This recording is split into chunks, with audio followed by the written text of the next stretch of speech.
मिलिन कॉलेज में पढ़े या डॉक्टर बाबा साहब अम्बेडकर कॉलेज में पढ़े, हाँ। तो जो देहाती लड़के गए हैं वहाँ, हाँ। और वहाँ सब आदमी सीख जाता है हाँ। अपनी जिंदगी। एक बहुत बड़ा योगदान उस कॉलेज का रहा है हमारे। कॉलेज का ही रहा। और वहाँ कैसा था, स्कॉलरशिप भी राह नहीं देखते थे, जब सैंक्शन होगी तब मिले। हाँ। वैसा नहीं था। अच्छा। एडमिशन हो गया कि तुमको एडवांस में पैसे दे दे। वो पीपल्स एजुकेशन सोसाइटी का काम था, 5-6 लड़के रहते थे। तो आपके भी पास में अगर नहीं पैसा है, हाँ। तो भी आप भूखे नहीं रहते थे। अच्छा। वहाँ कोऑपरेशन की भावना बहुत अच्छी थी। अच्छा। अगर मान लो रूम पर सभी 5-6 लोगों को भी खाने का नहीं है, तो किसी मित्र के घर में गया तो वो वहाँ की एक ऐसी प्रथा थी कि कोई भी बोलेगा गए आओ आओ खाना खाओ। अच्छा। तो उससे आदमी भूखा नहीं रहता। ओबीसी लोगों को देखो भाई, ये शुरुआत हो गई। मैंने कभी इनको इंटरकास्ट करो ऐसा नहीं बोला। हाँ। बच्चों ने पढ़ा, यस। वो बाबा साहब के विचार उसको समझ गए, उसको प्रोत्साहन लेकिन मैंने दिया। ये मेरा स्टेटमेंट था, अगर तू कहता है मुझे इंटरकास्ट करनी, तो बोला तेरे माँ बाप भाई बहन रिलेटिव नहीं, अक्खा लाखांदुर तुम्हारे खिलाफ है, तो मैं अकेला तेरे साथ बिल्कुल मैं खड़ा हूँ। अंग्रेज जब आए बेटा, बोला तो फूले पड़े। हाँ। फूले पढ़ने से उन्होंने स्कूल खोले। हाँ। स्कूल खोलने से हम यहाँ तक बात आ गई कि हम भी पढ़े। हाँ। अगर वो नहीं आते, फूले नहीं होते, तो हम तो नहीं होते, तो जाहिर बात है फिर भी अंग्रेज नहीं होते तो फूले भी नहीं होते। क्रांति आज विश्व में हुई है, वो युवा लोगों ने की। सही बात है। हाँ। दूसरी बात ये समझ में आई कि जो सिर्फ करिकुलम पढ़ते हैं, अभ्यासक्रम की किताबें पढ़ते हैं, वो कभी क्रांति नहीं करते। सही बात है। हाँ। तो मजदूर को हालांकि उससे ज़्यादा काम देते हैं और मेहनत आना उस हिसाब से नहीं देते। फिर भी मुझे लगता था कि भाई हम इतना समय काम क्यों करें, कि मैं थोड़ा पढ़ा भी था, तो मुझे लगने लगा कि नहीं, ऐसा नहीं करना चाहिए। मजदूरी जब देते हो तो काम उतना ही लेना चाहिए जितना आम तौर पर किया जाता है। तो हमारी शादी बौद्ध पद्धति से, रजिस्ट्रेशन हिंदू कायदे से पहले होना चाहिए खुद। तो जैसे मैं पहले ही भी बोला कि जो बुद्धिस्ट होता है उसके घर में झगड़े फसाद नहीं हो सकते, और जिसके घर में ये झगड़े फसाद होते हैं वो बुद्धिस्ट नहीं होते। मेरे गैर मौजूदगी में नालायक और हरामखोर इन शब्दों से मेरा सत्कार किया, जो मैं जिसके लायक नहीं। लेकिन आज मैं तुम सभी के सामने, सूट बूट पहने लोगों के सामने बता रहा हूं कि मैं बुद्ध को मानने वाला हूं, बुद्ध का अनुयायी, बाबा का भी अनुयायी मानता हूं। तो बुद्ध की बात जो अब सभी को पता है कि बुद्ध जब भिक्षाटन को गए थे बामन के यहाँ, उसने गाली दिया, बुद्ध खामोश रहे, फिर भी कुछ नहीं बोले। तूने पूछा तू खामोश क्यों, तो उसने क्या बोला था, भाई ने तूने जो दिया वो मैंने लिया ही नहीं। तो फूले शाह अम्बेडकर पढ़ेगा तो उसकी सोच डेवलप होती है, उसको सामाजिकता उसके डेवलप हो जाती है, और स्टडी करना ये तो समझ में ही आ जाता है। हाँ। तो ये बातें मैंने उनको पढ़ा है, तो कि मैं मेरे दुश्मन को भी, मेरे विरोधियों को मैं मजबूरी कर दूंगा मेरे कर्मों से, मेरे वाणी से, कि वो मुझे अच्छा कहे, वो मजबूर हो जाए मुझे अच्छा कहने के लिए। अपने लिए तो प्रत्येक मानव जीवन व्यतीत करता है, लेकिन जो दूसरों के लिए जीवन व्यतीत करता है, वास्तव में वही इंसान महान है। जो इंसान अपने ऐहिक सुखों का त्याग कर महापुरुषों के बताए मार्ग पर जीवन यात्रा करता है और दूसरों के जीवन को उन्नत बनाता है, ऐसे व्यक्ति हमेशा प्रेरणादायी होते हैं। ऐसे ही शख्स है प्रोफेसर अनिल काणेकर सर। प्रज्ञाशील, करुणा, मैत्री, इन गुणों से परिपूर्ण प्रोफेसर अनिल काणेकर सर हमारे वर्तमान समय के आदर्श व्यक्तिमत्व है। युवाओं में काम करना वैसे काफी मुश्किल काम होता है, लेकिन काणेकर सर ने मुश्किल काम को ही आसान कर दिया। सर के कारण आज कई बहुजन युवाओं की जिंदगियां ट्रांसफॉर्म हुई है। कई युवाओं ने इंटरकास्ट शादियां कर जाति भेद समाप्ति की तरफ बड़ा कदम बढ़ाया है। प्रोफेसर अनिल काणेकर सर ने बेहद गरीबी में अपना जीवन बिताया। काफी संघर्ष से उनके दिन गुजरे, जाति भेद का भी सामना करना पड़ा, लेकिन बचपन से ही स्वाभिमान से जीवन बिताया। आज व्यूज मेकर्स में जानते हैं सर के कृतिशील व्यक्तिमत्व के बारे में।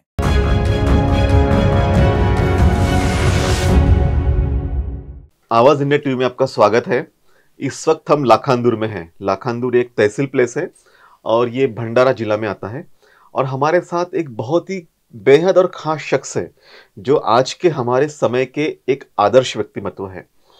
इन जनरल हम देखा जाए तो युवाओं में और ओबीसी में काम करना अपने आप में बहुत मुश्किल होता है, लेकिन अनिल कानेकर सर जो है, इन्होंने ये प्रूफ करके दिखाया है कि युवाओं को भी बदला जा सकता है, ओबीसी समाज को भी बदला जा सकता है और उनके अंदर भी फुले शाहू अम्बेडकरी आंदोलन के जो विचार हैं वो प्रेरित किए जा सकते हैं, उनको बदला जा सकता है। ये उन्होंने प्रूफ करके दिखाया है। साथ ही साथ संविधान साहित्य सम्मेलन के माध्यम से लगभग 22 साल शायद हो गए अब तक, और विगत 22 साल से एक ऐसे शख्स है कि जिन्होंने लाखांदूर जैसे ये तालुका प्लेस में पूरे भारत के जो विद्वान हैं उन्होंने यहाँ पे बुलाए और संविधान साहित्य सम्मेलन के माध्यम से लाखांदूर और आसपास का जो परिसर है इसमें संविधान के संदर्भ में काफ़ी अच्छी जागृति की है।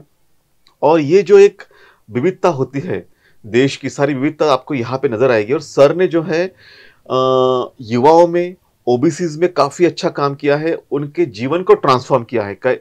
हम उनके साथ बातचीत जब करेंगे तो आपको अलग अलग कलैया खुलेगी उनके संघर्ष की, उनके बचपन की यादों की, और किस तरह से उनके ऊपर कई तरह के आरोप भी हुए, कई संघर्ष भी करना पड़ा, कई लोगों ने कई भला बुरा भी कहा, लेकिन इसके बावजूद भी सामाजिक आंदोलन का, सामाजिक परिवर्तन का जो ये कारवा है वो निरंतर आगे बढ़ाते चले हैं और चलते रहेंगे।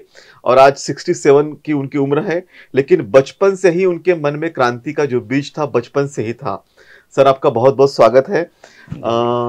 सर सबसे पहले मैं जानना चाहूँगा कि जैसा मैं आपके बारे में पढ़ रहा था, सुन रहा था, जान रहा था कि आपके मन में जो क्रांति जो थी या जो स्वाभिमान जो था बचपन से ही था। आप, क्योंकि हमारे परिवार तो पहले से ही बेहद गरीब थे, बहुत ज़्यादा पैसा तो कभी था नहीं हमारे पास में, संघर्ष से ही आगे आना पड़ा। तो बचपन में जब आपके पास में कोई आता था, कोई साहूकार आपको कहने के लिए कि चलो आपको काम करने जाना है, तो आप बिल्कुल कहते कि मैं 8 घंटे से ज़्यादा काम नहीं करूँगा और इतना ही मेरा जो बेदागी होती वही लूँगा। ये कैसे क्या था आपके मन में, क्रांति का वो जो बीज पहले था वो कैसे मन में आया? तो सबसे पहले आवाज़ इंडिया को सप्रेम जय भी। मुझे याद आ रहा कि मैं जब छोटा था तो मेरी माँ मजदूरी करती थी, पिताजी भी मजदूरी करते थे। वैसे मेरे परिवार में मेरे जो पिताजी थे उनको 2 औरतें थी और उनके बड़ी जी थी उसको 2 लड़के और 2 लड़कियाँ, और मेरी माँ जो है उनको 2 हम बच्चे थे। तो मेरी माँ, मुझे याद भी नहीं है तब से वो अलग रहती थी। तो मेरी माँ तो मजदूरी करती थी। तो फिर हम जब मजदूरी करने लायक बना, 8वीं 9वीं से ही मजदूरी करने लगा मैं, तो हमें ये समझ में आया कि जिनके काम पर हम जाते हैं वो मजदूर को हालांकि उससे ज़्यादा काम देते हैं और मेहनताना उस हिसाब से नहीं देते। फिर भी मुझे लगता था कि भाई हम इतना समय काम क्यों करें, क्योंकि मैं थोड़ा पढ़ा भी था। तो मुझे लगने लगा कि नहीं, ऐसा नहीं करना चाहिए। मजदूरी जब देते हो तो काम उतना ही लेना चाहिए जितना आम तौर पर किया जाता है। तो हमने सुना था कि भाई 8 घंटे काम होता है, किया जाता है। तो मैं बोलता था, जब काम पे जाता था तो मैं बोलता, देखो भाई मैं आऊँगा, समय पे आऊँगा, समय पे जाऊँगा। तो कुछ लोग बोलते तू ऐसा कैसा आया है काम करने वाला, तू ही अकेला है क्या? मैं बोलता हूँ अकेले की बात नहीं है, दूसरे की भी बात नहीं, मैं जो चाहता हूँ वैसा ही करूँगा, वरना मैं नहीं आऊँगा। तो जिनको ज़रूरी रहती थी वो मुझे बुलाते थे। तो मैं बिल्कुल समय पे जाता था। दोपहर का जो 12 बजे जो थोड़ा रेस्ट होती थी तब खाना खाने का, फिर थोड़ा आराम करने का और बाद में काम पर लगने का। और शाम हो जैसे भी पहले सायंकाल बोलते थे तब, तो उस समय में घर में जो बैल गाय चराने जाते जो वापस आते उस समय वापस आने का। तो मैं बिल्कुल नहीं रुकता था। मेरे साथ वाले जो कोई रहते थे वो, उनका मालक कभी उनको चाय पिलाता था, उसके मिंदे थे, मैं कोई मिंदा नहीं था। मैं अपने समय पे जाना, समय पे आना, ये करता था मैं। तो ये एक बात हो गई। दूसरी बात, वो जो शाहूकार लोग रहते थे तो वो क्या करते थे, जो मजूरी देना होता है, तो अगर मान लो धान कटाई है तो उसमें क्या करते थे वो लोग, उनके घर में अगर वो लुचई लुड़का उस जमाने के धान थे, तो उनके घर में वो अगर बोते थे, उसकी कटाई होती थी, तो जो मजूरी देने के समय आता था तो वो क्या करते थे, उनके घर की जो लुचई है वो महंगी बिकती थी, तो क्या करते, दूसरा धान खरीदते थे हल्के वाला और वो मजूर को देते थे। मैं उनको बोलता था मैं ऐसा नहीं लूंगा, मैं जो धान आप बोते हो वही मैं लूंगा। तीसरी बात, वो देने की जब बात आती थी तो वो 100 भार की पायली बोलते थे और 105 वाली भार वाली पायली। तो मैं बोलता मैं अपने घर के पायली लाऊंगा, उससे मैं धान गिनवाऊंगा 105 की। हाँ। तो जिनको जरूरी थी तो वो बोलते चलो कोई बात नहीं। और मेरा भाई जो होता था दूसरा, वो मेरे साथ में आता था तो वो उसके 100 भार के पायली से लेता था और मैं 105 से लेता था। ये एक बात हो गई। दूसरी बात, कैसे श्रीमंत ये अमीर लोग होते हैं, कैसे मजूर लोगों को किस निगाह से देखते हैं, वो भी मैंने अनुभव किया था। तो एक बार ये है कि मेरे जो पिताजी है उनके बड़े भाई, वो नजीक ही रहते ना हम, तो उनका एक लड़का टीचर बना था। तो मुझे उन्हें पढ़ाया मैट्रिक तक। तो हम एक बार बैठे थे यहाँ, माने चेयर पे दोनों भाई बैठे थे, बातें चल रही थी हमारे कुछ तो भी। तो बाजू में वो शाहूकार रहता था, तो वो घर में मेरे भाई को मिलने को आया। तो हम दोनों भाई थे, तो मैंने उठना चाहिए था क्योंकि मैं छोटा था, लेकिन वो आया तो खड़ा रहा हो, लेकिन मैं उठा ही नहीं। तो मेरे भाई को बुरा लगा, अरे ये कैसा, बोले ये उठा नहीं, बोला मुझे कुछ भी नहीं, लेकिन वो खुद उठ गया। जब जैसा ही मेरा भाई उठ गया तब मैं खुद उठा और उसको मैंने चेयर दे दी। उनकी बातें हो गई, बाद में चले गए। फिर उसने मुझे पूछा तूने ऐसा क्यों किया, तू उठा क्यों नहीं? तो मैंने बोला देखो, मैं उनके घर में जाता हूँ मजूरी मांगने, वो मुझे बैठ क्यों नहीं बोलता? मैं खड़े के खड़े रहता हूँ, अरे कम से कम बैठने को बोलना था। सही बात तो है। बोलता नहीं, बोला इसलिए मैं, वो आया हमारे घर, तो घर हमारा है, गरीब का क्यों ना हो, लेकिन हमारा घर है ये, तो मैं नहीं उठा। तो बोले ये भी बात सही है। तो ये बचपन से मुझे ऐसे स्वाभिमान की बातें है। कोई मुझे अगर मजूरी करने के लिए बुलाता था तो मैं बोलता था देखो भाई, आप मुझे रास्ते से आवाज नहीं देने का, घर में आओ बैठो, मुझे पूछो कि भाई तू घर में है क्या, खाली है क्या, आएगा क्या, इस ढंग से बात करो, तब मैं बोलता था मैं आऊंगा या नहीं। तो ये मुझे पहले से ऐसी है, आदत सी है। बिल्कुल, ये जो स्वाभिमान था पहले से आपके अंदर में था। जब आपके जीवन में क्रांतिकारी बदलाव आया, जब आप औरंगाबाद में गए, और औरंगाबाद में जाने के बाद मिलिंद महाविद्यालय जो वापस आपने बनाया था, वहाँ पे आपने AA भी किया, और उसके बाद आपके अंदर में जो बहुजन विचारधारा है वो पनपने लगी, आपने आपके अंदर एक क्रांति फिर से एक नई जगने लगी, तो उसके बारे में बताइए। तो देखो, थोड़ा और बताना पड़ेगा इसमें कि जो मैं मैट्रिक 1973 में हुआ, हाँ, और इस साल मेरे पिताजी भी गुजर गए। तो हम पहले ही बताया कि हम खाने का मतलब कि कमाओ और खाओ, ऐसा था। तो उस समय बहुत बड़ा दुष्काल भी पड़ा था, अकाल हुआ था। तो मेरे पिताजी गुजर गए, तो फिर हमको मजूरी करने के सिवा कुछ तो बचा ही नहीं था, तो हम मजूरी करते थे। तो मेरा जो भाई एक है जो डॉक्टर LJ का, वो गुजरने का भी आपने बताया कि अंधश्रद्धा उस समय काफी थी, और आप भगवान को, ईश्वर को काफी मानते थे। अब तो वो है। मेरे पिताजी को एक्चुअली मूलव्याध हुआ था। तो हम भगवान को मानने वाले थे, क्योंकि हमारे घर में ही तो देवी देवता थी। तो हम वो भगवान की तरफ जाते थे, उधर ही हमारा विश्वास था। वो अंगारा धुपारा लाओ और दे दो करके। लेकिन बीमारी मेरे पिताजी की बढ़ते ही गई, आराम कुछ नहीं हुआ। तो वो मूलव्याध का वो भगंदर बन गया। वो उसमें मेरे पिताजी गुजर गए। तो ये भी समझ में आया कि भगवान कुछ नहीं करता, क्योंकि पूजा करने के बाद भी तो मेरे पिताजी गुजर गए। तो भगवान के ऊपर से हमारा तो उसी समय विश्वास उड़ गया। तो फिर मैं, पैसे ही नहीं थे ना जाने को, पढ़ने को कुछ नहीं, तो हम मजूरी करते रहे। लेकिन उस समय 73 को जो मैट्रिक हुआ, तो मेरा एक दूसरा भाई जो डॉक्टर LJ कानेकर का नाम लिया मैंने, उसके पिताजी जिंदे थे और उससे थोड़ी सी परिस्थिति अच्छी थी, तो वो औरंगाबाद को गया। अच्छा। वो जब उधर से आता था तो वो थोड़े अच्छे कपड़े में दिखता था, तो मुझे लगता था कि हम कब पहनेंगे ऐसे, ये पढ़ने को गया इसलिए अच्छे कपड़े पहने, तो तब से मुझे लगता था। तो लेकिन मैं कर भी नहीं सकता, लेकिन मेरे दिल में थोड़ा थी पढ़ना चाहिए। तो कैसे तो भी मैंने वो कवेलू बनाया। अच्छा। मेरे माँ के साथ में हमने कवेलू बनाया, और वहां से कैसे तभी जैसे वैसे 100 रुपया इकट्ठा किया। अच्छा। और वो 100 रुपया लेके औरंगाबाद को जाने की मैंने सोचा। तो ये मेरे भाई ने ये काम अच्छा किया था डॉक्टर LJ कानेकर ने, कि मेरे सर्टिफिकेट सब औरंगाबाद लेके गया और वहां पे मिलिंद कॉलेज में एडमिशन लेके रखा। तो 19 के बाद 79 की। अच्छा।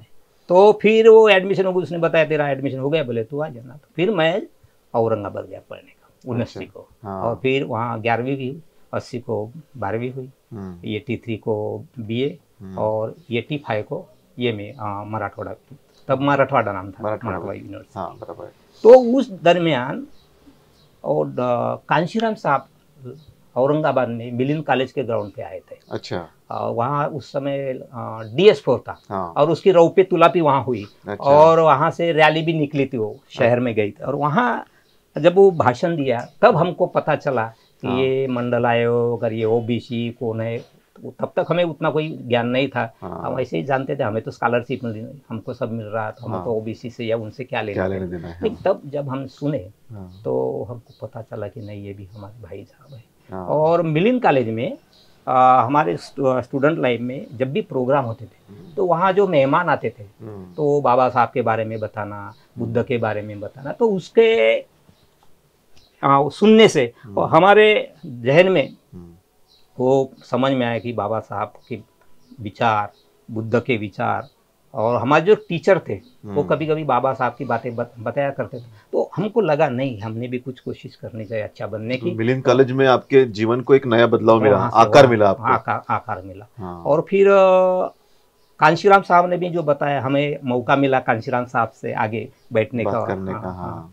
तो वहाँ से भी प्रेरणा मिलती रही। हाँ। और फिर हम मैट्रिक EMA होने के बाद में फिर वहाँ से आए हम यहाँ लाखांदूर में आया। मतलब मेरे गांव में आया था, ईसापुर मेरा गांव लाखनी तालुका में अभी आता, उस समय लाखांदूर तालुका में था।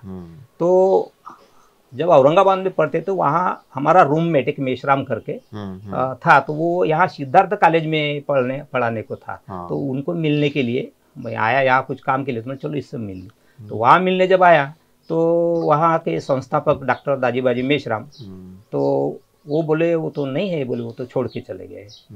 फिर उसने मुझे पूछा, क्योंकि मेरे चचेरे मामा का वो लड़का था, तो बोले तू क्या कर रहा है? मैंने बोला मेरा ऐसा ऐसा हुआ। तो बोले आएगा क्या पढ़ाने को? तो बोला हाँ आऊँगा, तो फिर आ जाना बोले। तो 5-6 दिन के बाद में मैं यहाँ आ गया। तब से मैं यही हूँ, यही पे सेटल हो गए आप तो यही घर है मेरा। तब से मैं 50 रुपए का किराएदार। हाँ। अभी इस घर का मैं मालक हूँ।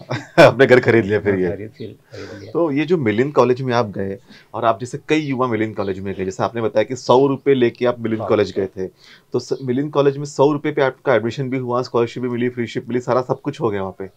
ये कहानी सभी जो भी स्टूडेंट मिलिंद कॉलेज में पढ़े या डॉक्टर बाबा साहब अम्बेडकर कॉलेज में पढ़े, तो जो देहाती लड़के गए हैं वहाँ, और वहाँ सब आदमी सीख जाता है।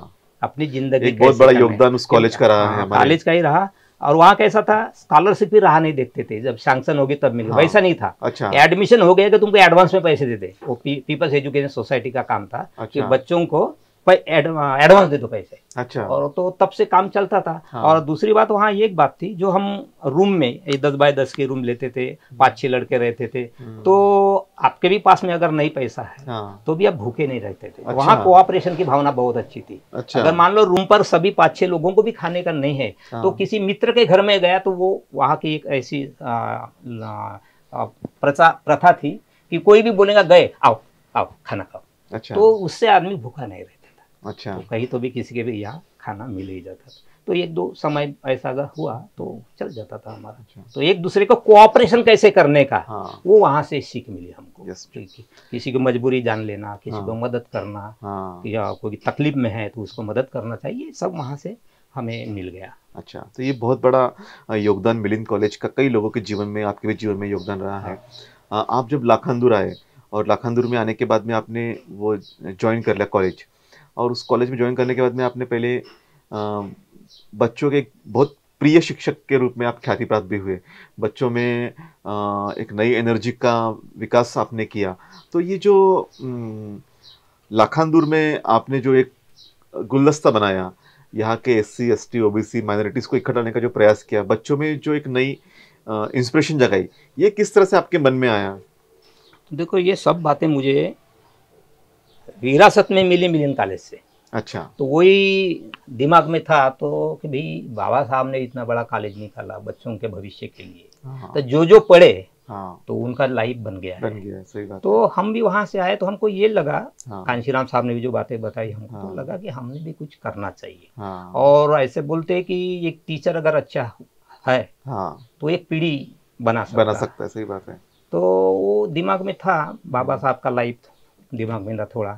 तो हमने भी सोचा कि चलो बच्चों को किताबें तो पढ़ाना है तो वो तो काम ही है, हर किसी का काम होता है कि वो अपने जो अभ्यासक्रम होता है वो तो पढ़ाना ही चाहिए। हाँ। लेकिन साथ साथ दूसरी भी चीज़ें पढ़ना चाहिए, क्योंकि एक बात हमारे समझ में आई थी कि जो क्रांति आज विश्व में हुई है वो युवा लोगों ने की है। सही बात है। हाँ। दूसरी बात ये समझ में आई कि जो सिर्फ करिकुलम पढ़ते हैं, अभ्यासक्रम की किताबें पढ़ते हैं, वो कभी क्रांति नहीं करते। सही बात है। हाँ। तो उसके लिए जो अभ्यासक्रम के व्यतिरिक्त जो किताबें पढ़ते हैं, हाँ। वो आदमी के दिल में स्वाभिमान, क्रांति पैदा कर सकती है। तो हमने भी वो सोचा था, हम भी पढ़ना चालू किया। तो हमने सोचा कि जब बच्चों को पढ़ाना है तो वो तो पढ़ाने के साथ साथ भी कभी कभी अगर एक आध वर्ड, जैसे कि मान लो स्वातंत्र्य शब्द आ गया, तो हम स्वातंत्र्य के बारे में बच्चों को थोड़ा सा 5-2 मिनट एक्स्ट्रा बताते थे। तो ये हमेशा होता था। या कोई प्रोग्राम है तो प्रोग्राम में बोलने वाले वक्त कोई नहीं रहता तो मैं बोलता था। फिर पढ़ाई भी करके जाना पड़ता था ना, उसके लिए बताने के लिए तो अपने पास भी ज्ञान होता। तो उससे फिर किताबें भी खरीदते थे हम लोग, पढ़ते भी थे तो बताते भी थे। तो उससे ये किताबों का भी संग्रह बढ़ गया है और बच्चों को बताते बताते फिर बच्चों को थोड़े थोड़े समझ में आ गया। जैसे कि अभी सरस्वती पूजा है मान लो, तो हमारे कॉलेज में हमने तो कभी सरस्वती पूजा होने नहीं दी। तो हमको समझ में आता कि शुक्रवार दिन आता है तो बच्चे की थोड़ी ये रहते चुलबुल, आज शुक्रवार है तो मैं समझ गया। तो एक बार बच्चों को पूछा क्या बात है, सर बोले सरस्वती पूजा करनी है। तो अच्छी बात है, लेकिन बोला सरस्वती पूजा करने के लिए क्या लगता है? बोले फोटो लगेंगे। वो तो नहीं है। फिर क्या चाहिए? तो नहीं, बोले सर फिर प्रसाद वगैरह लगती है तो वो तो आपको करना पड़ेगा। तो हाँ सर बोले, लेकिन ये बताओ, बोला कि इसके पहले तुम जहाँ पढ़ते थे 10वीं, तो वहाँ सरस्वती पूजा होती थी? हाँ। फिर क्या होता था? नहीं सर, पूजा होने के बाद में मिठाई विठाई जो भी है वो देते थे। चाहिए इसके साथ में कभी दूसरे भी प्रोग्राम होते थे क्या, जयंती वगैरह? था होती थी सर। बोले वहाँ क्या होता था? तो नहीं सर बोले, बच्चे भाषण देते थे, टीचर भी भाषण देते थे। तो महापुरुष के बारे में जयंती है तो भाई उसके बारे में जानकारी दी जाती थी। तो हाँ सर। तो फिर सरस्वती जो है उसके बारे में कभी किसी ने भाषण दिया क्या? तो बोले नहीं।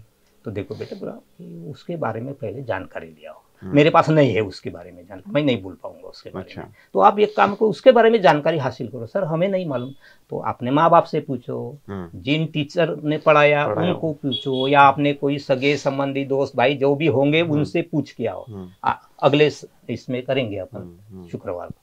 बच्चे गए, 8 दिन हो गए, शुक्रवार आ गया समझो, कोई हालचाल नहीं, कोई कुछ नहीं। मैंने पूछा बच्चों क्या हुआ रे? किसी ने भी सर उठाया नहीं। सर वो फिर एक नाम लेके बोला क्या हुआ? सर किसी ने बताया नहीं सरस्वती के बारे में। मतलब देखो बेटा, सरस्वती के बारे में नहीं बताएंगे या किसी के बारे में नहीं बताएंगे तो पूजा कैसे होगी फिर? तो तब से वो कभी बच्चों ने नाम ही नहीं लिया। तो ये काम हर साल होता था। अच्छा, तार्किकता आपने लोगों बच्चों के बीच में क्रिएट की। रीजनिंग लगाओ ना, हम पूजा क्यों करें, आप हमें क्यों माने, हम बाबा साहब को भी क्यों माने, किसी को भी मानना है तो क्यों माने भाई, उसके बारे में जानना तो जरूरी है। तो बच्चे के ध्यान में आ गई। तो फिर कभी सरस्वती पूजा नहीं। अच्छा। एक बार ऐसा हुआ, हमारा एक गांव में प्रोग्राम लगा था, मैं भी था और एक ब्रह्मपुरी के मेश्राम सर थे, वो थे। तो उन्होंने क्या किया, वो सरस्वती के बारे में बोल दिया जो महात्मा फुले ने लिखा गुलामगिरी में। सही बात। तो वहाँ कुछ आरएसएस के भी आदमी थे और कोई दूसरे थे, वो एकदम से खड़े हो गए और थोड़ा सा वहाँ हो गई बात। उसने बोला देखो, बोले मुझे बोलने दो, तुमको क्या बोलना है तो बोले मेरे भाषण खत्म होने के बाद में बोलना। तो हुआ वैसा है, फिर बहुत तनातनी हो गई। तो बोले, उसने बताया ये किताब है, वहाँ जाके पढ़ो और बाद में मुझे बुलाओ। तो फिर वो चले गए। तो वो एक आदमी वहाँ का मेरे पास आया 2-3 दिन के बाद। बोले हमने देखा, बोले किताब में होता नहीं मिला। बोले तो बोला ये तो बात मैंने नहीं कहा था। मैं बोला क्या सरस्वती बारे? बोले नहीं, किसने बोला? बोले उसने बोला, तो उसके पास जाओ। मैं क्यों बताऊँ, मुझे नहीं मालूम। बोला फिर उसको थोड़ा जाने दिया मैंने और फिर उसके और बुलाया, बोला इधर। बोल क्या है? और मेरे पास में वो समग्र वांग्मय फुले का था और मेरा पढ़ा भी था, उसको अंडरलाइन भी था। बोला ये पढ़ो, क्या है? सरस्वती ब्रह्मदेव की लड़की, उसने उस पर बलात्कार किया, इसलिए उसका नाम बेटी चौथ पड़ा है ना। बोला तो बोले हमको नहीं दिखा। अरे नहीं दिखा का मतलब ये है कि नहीं, ये गवर्नमेंट की किताब है बोला। हाँ, फिर वो शांत हो खामोश गए। होके चला गया। फिर फिर मुझे समझ में आया कि ये बात तो साली अपने पे आती है। तो एक बार मैं तो जो महापुरुष की किताबें हैं उस पर एग्जाम लेना चालू किया। इसके पहले अच्छा। वो श्रावण देवरे जी है, हाँ। वो सत्यशोधक एग्जाम जोड़े लेते थे। वाले, हाँ। तो वही वहाँ मैंने बहुत काम किया था। हाँ, फिर उसका बंद हो गया तो मैंने चालू किया। अच्छा। तो बस फिर महात्मा फुले जी की किताब गुलामगिरी, शेतकऱ्याचा असूड वगैरह ये किताबें, देशाचे दुश्मन वगैरह ऐसी किताबों पर मैं एग्जाम लेता। तो एक बार वो गुलामगिरी लगाया मैंने, तो उसका बख्शिश वितरण का कार्यक्रम रखा मैंने चौक में। मैंने बच्चों को बोला देखो बेटा बख्शिश वितरण होने वाला है आपका, तो आपको क्या करना है, महात्मा फुले ने क्या किया ये नहीं बताना है, बिल्कुल नहीं, वो जनता जानती है। आपको क्या बताना है, फुले जी ने क्या लिखा उस किताब में वो बताए।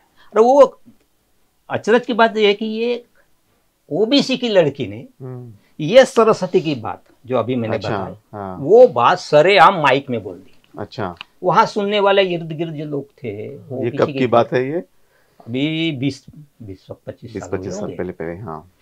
तो उस 20 हुई है। तो वो लड़की ने जब वो बात बोली तो सब ओबीसी वाले चुप रहे, क्योंकि बताने वाली लड़की है, पढ़ने वाली भी लड़की है और किताब का नाम है, वो सब तो सब खामोश। इससे मुझे ये भी मिला कि अपन नहीं कुछ बोलना। हाँ। और ये ऐसी किताबें बच्चों को पढ़ाने को लगाना, हाँ। और वो बोलेंगे तो ये बहुत अच्छा मैसेज जाता है। राइट। तो ये भी एक हुआ कि लोग अभी वो मेरे को कुछ बोलते नहीं भगवान के बारे में या कोई भी हो, वो तो खत्म होगी बात। अच्छा, तो ये काले से ऐसा सिलसिला मेरा। तो आपने बहुत ही लॉजिकल तरीके से ये बातें जो है ओबीसी के मन में शुरू से ही देने के प्रयास किए कि भाई ये जो रीजनिंग जो है ये आपने उनके मन में जगाया, और कोशिश ये की कि कोई विवाद ना हो, क्योंकि फिर भी काफी विवाद भी हुए। कुछ लोगों ने आपको कहा कि आप धर्म के विरोधी हैं, हिंदू धर्म के खिलाफ बात करते हैं, कुछ लोगों ने कहा कि आप बच्चों को बिगाड़ते भी है। हुआ ऐसा भी। कुछ लोगों ने मेरे बारे में अफवाह उड़ाई कि ये हमारे भगवान के बारे में बोलता है, टीका टिप्पणी करता है। तो एक शिवसेना का आदमी उस जमाने का, और उसने एक बार मेरे को धमकी दिया, निकलो ब्रो तेरे को देख लूंगा। तो मतलब ठीक है, मैं उनको मिलने गया। अच्छा। तो उसका दुकान था उस समय, तो वहाँ बैठा था मैं, आओ आओ। तो बोले उसने चालू किया तो अच्छा हुआ, मुझे गया तो मैं खुद, लेकिन उसने ही बातें निकाले। तुम बोले ऐसे ऐसे करते, बोले हमारे भगवान पर टीका टिप्पणी करते हो, सरस्वती के बारे में बोलते हो, ऐसा अगर बहुत लगाया। मैंने उसने सुना उसका, फिर बोला भाई साहब आप भगवान को मानते हो, सच्चे दिल से बताओ। बोले बिल्कुल, पूरा यकीन है। बोले बिल्कुल, पूजा करने से आपकी मनोकामना पूरी हो जाती है। बोले बिल्कुल सही बात। अच्छा ये बता, बोला आप पढ़े कितने हो? तो शायद वो 10वीं या 12वीं फेल था वो, ऐसा कुछ बताया उसने, मेरे को ठीक से नहीं याद आ रहा। तो बोले फेल हो। फेल होने का बोले तो पूजा करता है ना सरस्वती की? बोले पूजा ठीक से नहीं किया तूने। अच्छा। अगर ठीक से पूजा की होती तो डेफिनेटली पास होता, या पूजा ठीक से की है? अगर पूजा ठीक से की है तो सरस्वती प्रसन्न क्यों नहीं है? या सचमुच में सरस्वती है या नहीं है? फिर सवाल उठता है, दोनों में क्या सच है? तो एकदम खामोश हो गया। बोले बेटा ऐसी बात नहीं थी, भगवान कुछ करता नहीं, कुछ देता नहीं, कुछ लेता नहीं, तू खुद अगर अभ्यास करता तो डेफिनेटली तू पास हो जाता। तो उसको समझ में आया फिर। और कह रहा बोला तू ना, मैंने सुना है कि तू मुझे बोला था कि मैं तुझे देख लूंगा, अब क्या देखना है? बोला अभी तो मैं सामने हूँ आपके। अच्छा। नहीं सर, बोले हो गई बोले वो छोड़ दो। अरे वो आदमी फिर जब भी मैं मिलता तो मेरे से जय भीम लेता। अच्छा, ये बात हो गई। तो ऐसे बहुत सारे किस्से। तो आप निर्भयता से काफी आगे आए। हाँ, मुझे ये मैंने अनुभव किया कि तुम अगर सच्चाई पे रास्ते पे हो, सच्चाई के रास्ते पे जहाँ कोई आपकी मदद नहीं करता, राइट, तो तुम्हारे अंदर जो नीतिमत्ता है, नीतिमत्ता, तो वो आपको सचमुच में साथ देती है। कोई अगर नहीं देता तो भी सच्चाई। प्रोफेसर अनिल काणेकर सर ने भारत में पहली बार लाखांदुर जैसे तहसील में 2002 से संविधान साहित्य सम्मेलन का आयोजन शुरू किया। 2003 में उन्होंने बहुजन विद्यार्थी संघ की स्थापना की। 14 अप्रैल को 14 घंटे पढ़ाई का अभियान उन्होंने शुरू किया। समाज जागृति के लिए कई सम्मेलन, शिविर, सभा का आयोजन उनका निरंतर जारी है। सर समतावादी समाज के निर्माण में निरंतर अग्रसर है। संवैधानिक संस्कृति की स्थापना में वे कार्यरत है। आपने बहुजन जो विद्यार्थी हैं उनका एक संघ बनाया और लगभग 200 स्टूडेंट्स हाँ, अब तक वहाँ जो है त्रिसम्यक हॉस्टल जो हाँ। नागपुर का है वहाँ से अब तक पढ़े हैं। कई स्टूडेंट्स जो है वो सेंट्रल स्टेट गवर्नमेंट में भी जॉब कर रहे हैं, कई और पढ़ भी रहे हैं। तो जब आपने बच्चों का संघ बनाया और कई स्टूडेंट्स के लाइफ ट्रांसफॉर्म किए, उसमें ओबीसी भी लड़के हैं, मैक्सिमम ओबीसी लड़के हैं, तो आपने कुछ उनके लिए कुछ मापक मानदंड बनाए थे, कुछ आपने कहा था कि निर्व्यसनी होना चाहिए, आप पढ़ाई में काफ़ी स्ट्रिक्ट थे आप, और आपका व्यक्तिमत्व भी ऐसा है कि आप तो करुणा के महासागर भी और उतने ही आप स्ट्रिक्ट भी हैं। तो ये बच्चों के अंदर में ये सब गुण जब आपने विकसित करने का प्रयास किया तो क्या सोच थी आपकी कि ये संघ बनाने के पीछे, युवाओं को साथ लाने के पीछे? देखो, ये तो कांशीराम साहब जी ने उस समय जो बात दी, जो DS4 बनाया था, और मकसद क्या बोले थे, बहुजन हिताय बहुजन सुखाय बुद्ध की वाणी है। हाँ। तो उस पे तो बुद्धिजीवी लोग जी रहे आज भी, और वो व्यू लेके चल रहे। तो मुझे भी वही लगा। तो बहुजन तो हमें समझ में आया था, SC ST OBC और माइनॉरिटी, ये हमारे दिल में पक्का था। हाँ। तो बच्चों को मैं उसी हिसाब से पढ़ाता था। अच्छा। और उनको फुले शाह अम्बेडकर बताता था। और ये एक अच्छी बात हम की है कि हमारे घर में यहाँ ऊपर बच्चों को मैं मीटिंग भी लेता था। अच्छा। महीने की से या जब भी समय मिला तो इकट्ठा हो जाते थे और बातें वही करते थे, फुले शाह अम्बेडकर, उनकी किताबें, उस पर ही बातें होती थी। जो जो छोटी छोटी बातें थी, अंधश्रद्धा की, उस पर बातें करते थे। भगवान के भी बारे में कैसे समझाने का, तो वो मेरा स्टाइल बताते हैं, लॉजिकली बताने, टीका टिप्पणी न करते हुए। तो बच्चों को थोड़ा अपील भी हो जाता था। तो फिर बच्चों ने बोला, सर अपन एक संघ बनाएंगे। तो बोला क्या जरूरी है उसकी, नए सभ्य संगठन होनी चाहिए अपनी। तो बच्चों ने फोर्स किया। अच्छा। बोलो चलो ठीक है, बना लेते। तो फिर हमने बहुजन विद्यार्थी संघ 2008-2003 को बना लिया। 3 में बनाया। अच्छा। हाँ, 20 साल पहले। हाँ। तो हम बच्चों को यही पढ़ाते थे, और या मैं यही कभी बच्चों को कॉम्पिटिटिव एग्जाम की तैयारी करो, हाँ, मैं कभी नहीं बताया। अच्छा। किसी को नहीं बताया और बताता भी नहीं। मुझे इतना समझ में आ गया कि जो हम लोग, हमारा समाज गरीबी से आया है, तो हमारे माँ बाप भी यही पढ़ाते थे ना, बताते थे पढ़ो, फिर पढ़ने से नौकरी मिलती है। ये तो सभी के बारे में हुआ है, सभी को नौकरी मिली, कोई धंधा मिला, अपने आप जी रहे हैं। लेकिन मैंने वो नहीं बताया। मैंने बोला कि फुले शाह अम्बेडकर पढ़ो। अच्छा। बुद्ध पढ़ो। हाँ, बाद में संविधान समझ में आया तो संविधान भी जोड़ दिया। हाँ। तो संविधान।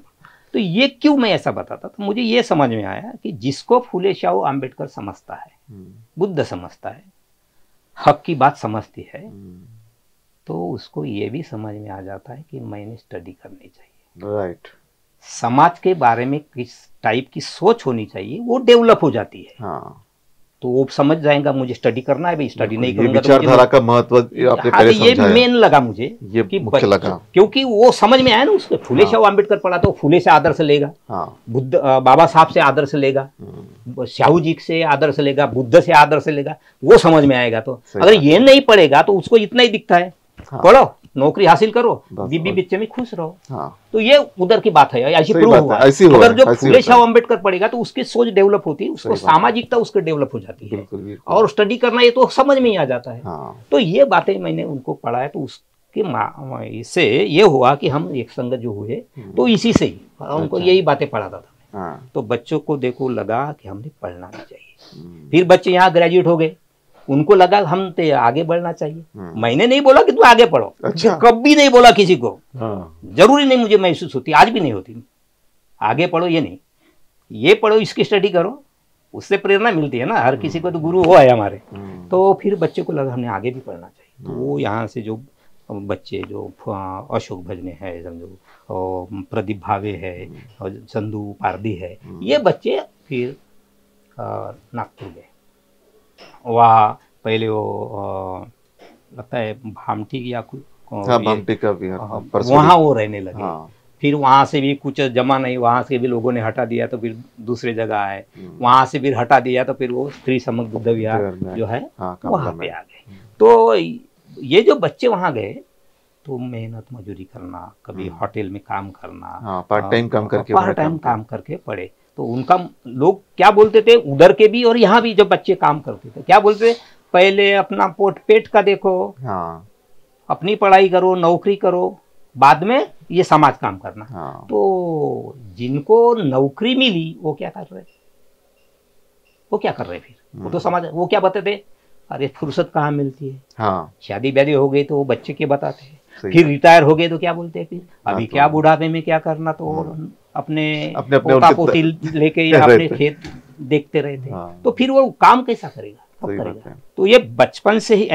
जो स्टूडेंट लाइफ से ये बच्चों को ये अगर मिल गई अच्छी बात, तो उस हिसाब से जा रहे हैं। तो उसका ये प्रैक्टिकली है, ये बच्चे फुले शाह अम्बेडकर के विचार से प्रेरित होने के बाद उनको ये लगा हमने भी पढ़ना चाहिए और दूसरों को भी अपने साथ में लेके चलना चाहिए। तो वो बच्चे आज भी वो काम कर रहे हैं। जब तीसरी बात इसमें देखो, मुझे भी बड़ा अचरज है कि ये बच्चे नागपुर में आए तो क्या पढ़ने को होना था, जो बच्चा ग्रेजुएशन में जो काम करेगा है ना, जो सब्जेक्ट रहेंगे जैसे पॉलिटिकल साइंस है, ये है वो है, तो उसमें उसने पोस्ट ग्रेजुएशन करना चाहिए। तो कुछ बच्चे ने पोस्ट ग्रेजुएशन कहीं में किया, अम्बेडकर थाट में किया। अच्छा, हाँ। अभी बात तो यह है कि अम्बेडकर थाट में एमए करने वाले को नौकरी नहीं मिलती, उसकी जाहिरात नहीं निकलती। हाँ, नहीं निकलती, उसको कोई क्राइटेरिया नहीं होता। और वहाँ कौन जाते, पके हुए केस वाले, जिसको टाइम पास करना है, अभी घर में कुछ लगता नहीं तो चलो वहाँ जाके पढ़ो, वो लोग कर रहे। कोई अपवाद है कि जिसको ज्ञान मिलाना है वो तो करते होंगे, लेकिन ऐसे भी बहुत सारे डिग्री बढ़ाने के लिए भी ऐसे भी बहुत सारे हैं जो करते हैं। लेकिन ये बच्चों ने वो ज्ञान क्या है हासिल करना, उसके लिए किया, उससे एक फायदा हो गया, एनिहिलेशन ऑफ कास्ट बच्चों ने पढ़ा। हाँ। तो कांशीराम साहब ने भी वो मूवमेंट चलाई थी, जाति तोड़ो समाज जोड़ो। बाबा साहब ने उसमें यही बताया है, जाति कैसे तोड़ना चाहिए करके। वो बच्चे की स्टडी हो गई। तो ये बच्चे इधर पढ़ के कॉम्पिटिटिव की भी तैयारी करने लगे और उसमें नौकरी को भी लगे।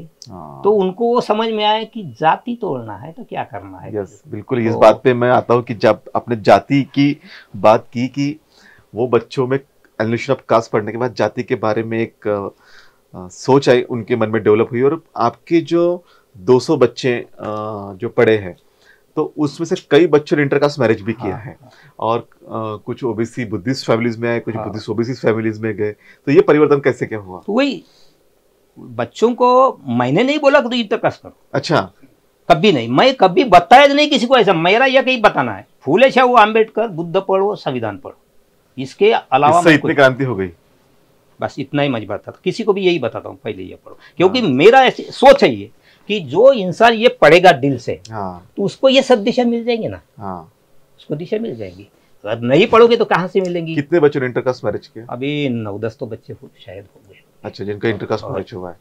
तो इन्होंने कब कैसा हुआ, वो पहला बच्चा है जिसने इंटरकास्ट किया, वो प्रदीप भावे। हाँ। उसने मुझे बताया, सर बोले थोड़े डरते डरते, हाँ सर बोले मुझे इंटरकास्ट करना है। अच्छा। अरे बाप रे, बोला मुझे ही अचरज हुआ। हाँ। बोलो अच्छी बात है। तो बोले फिर लड़की, हमने सोचा कोई है क्या परिचित वगैरह कुछ ऐसा तुम्हारे दिमाग? सर एक लड़की है, बोली हमारे प्रोग्राम को आती थी। वो जो सपना लड़की है ना, उसकी मिसेस। तो वो लड़की यहाँ डीएड करने को आई थी, लाखांदुर में डीएड था। तो वो लड़की हमारे जो बीपी कोचे सर है उसके दोस्त की वो भतीजी थी। तो कोचे सर ने उसको पूछा तो वो तैयार नहीं हुआ। मगर वो लड़की यहाँ रहती थी। तो कोचे सर ने मेरे को बोला, सर बोली वो लड़की यहाँ रहती तो थोड़ा ध्यान देना। तो वो लड़की से मेरी पहचान हो गई, आना जाना थोड़ा हो गया। तो वो लड़की मुझे मानती थी। फिर इसने मेरे को बताया, सर बोले ऐसी ऐसी बात है। तो चलो ठीक है, मैं बात करके देखता हूँ। तो लड़की को बुलाया और लड़की को पूछा, बेटा बोला अभी तेरा डीएड हो जाएगा, एक एग्जाम के बाद तू जाएंगी गाँव, फिर शादी ब्याह का कुछ है क्या? बोला तो सर अभी तो बता नहीं सकते, माँ बाप जो बोलेंगे वो तो करना पड़ेगा। तो बोला ठीक है, अगर मान लो ऐसी बात आ जाती है शादी की तेरे, तो तू शादी किससे करना चाहेगी, अपने समाज में या समाज के बाहर? तो माँ बाप तो बोले समाज में करके देंगे। अच्छा, मतलब ये भी सही बात है। अगर बोला तो ये इंटरकास्ट के बारे में अगर बोल करना, अगर हमने बोले तो क्या सोचेगी? नहीं सर बोले मैं नहीं बता सकते अभी, बोले माँ बाप है, बोले क्या करेंगे।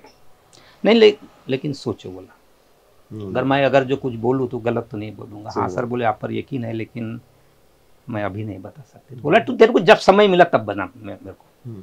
फिर वो छुट्टी हो गई, गाँव गई, उसने अपने माँ बाप के भी पास बोला मगर वो उतने तैयार नहीं हुए। लेकिन इसके लिए थोड़ा समय गया। फिर बच्चे ने बोला, ये बच्चे भी उनके पिताजी को भी मिले, हाना चल रहा था। फिर उसने हमको बुलाया तो हम गए वहाँ और हमने समझा दिया। बच्ची तो पहले ही समझ में आई थी, उनको भी समझा दिया और बौद्ध पद्धति से उसकी मंगनी हो गई। अच्छा, क्या बात है।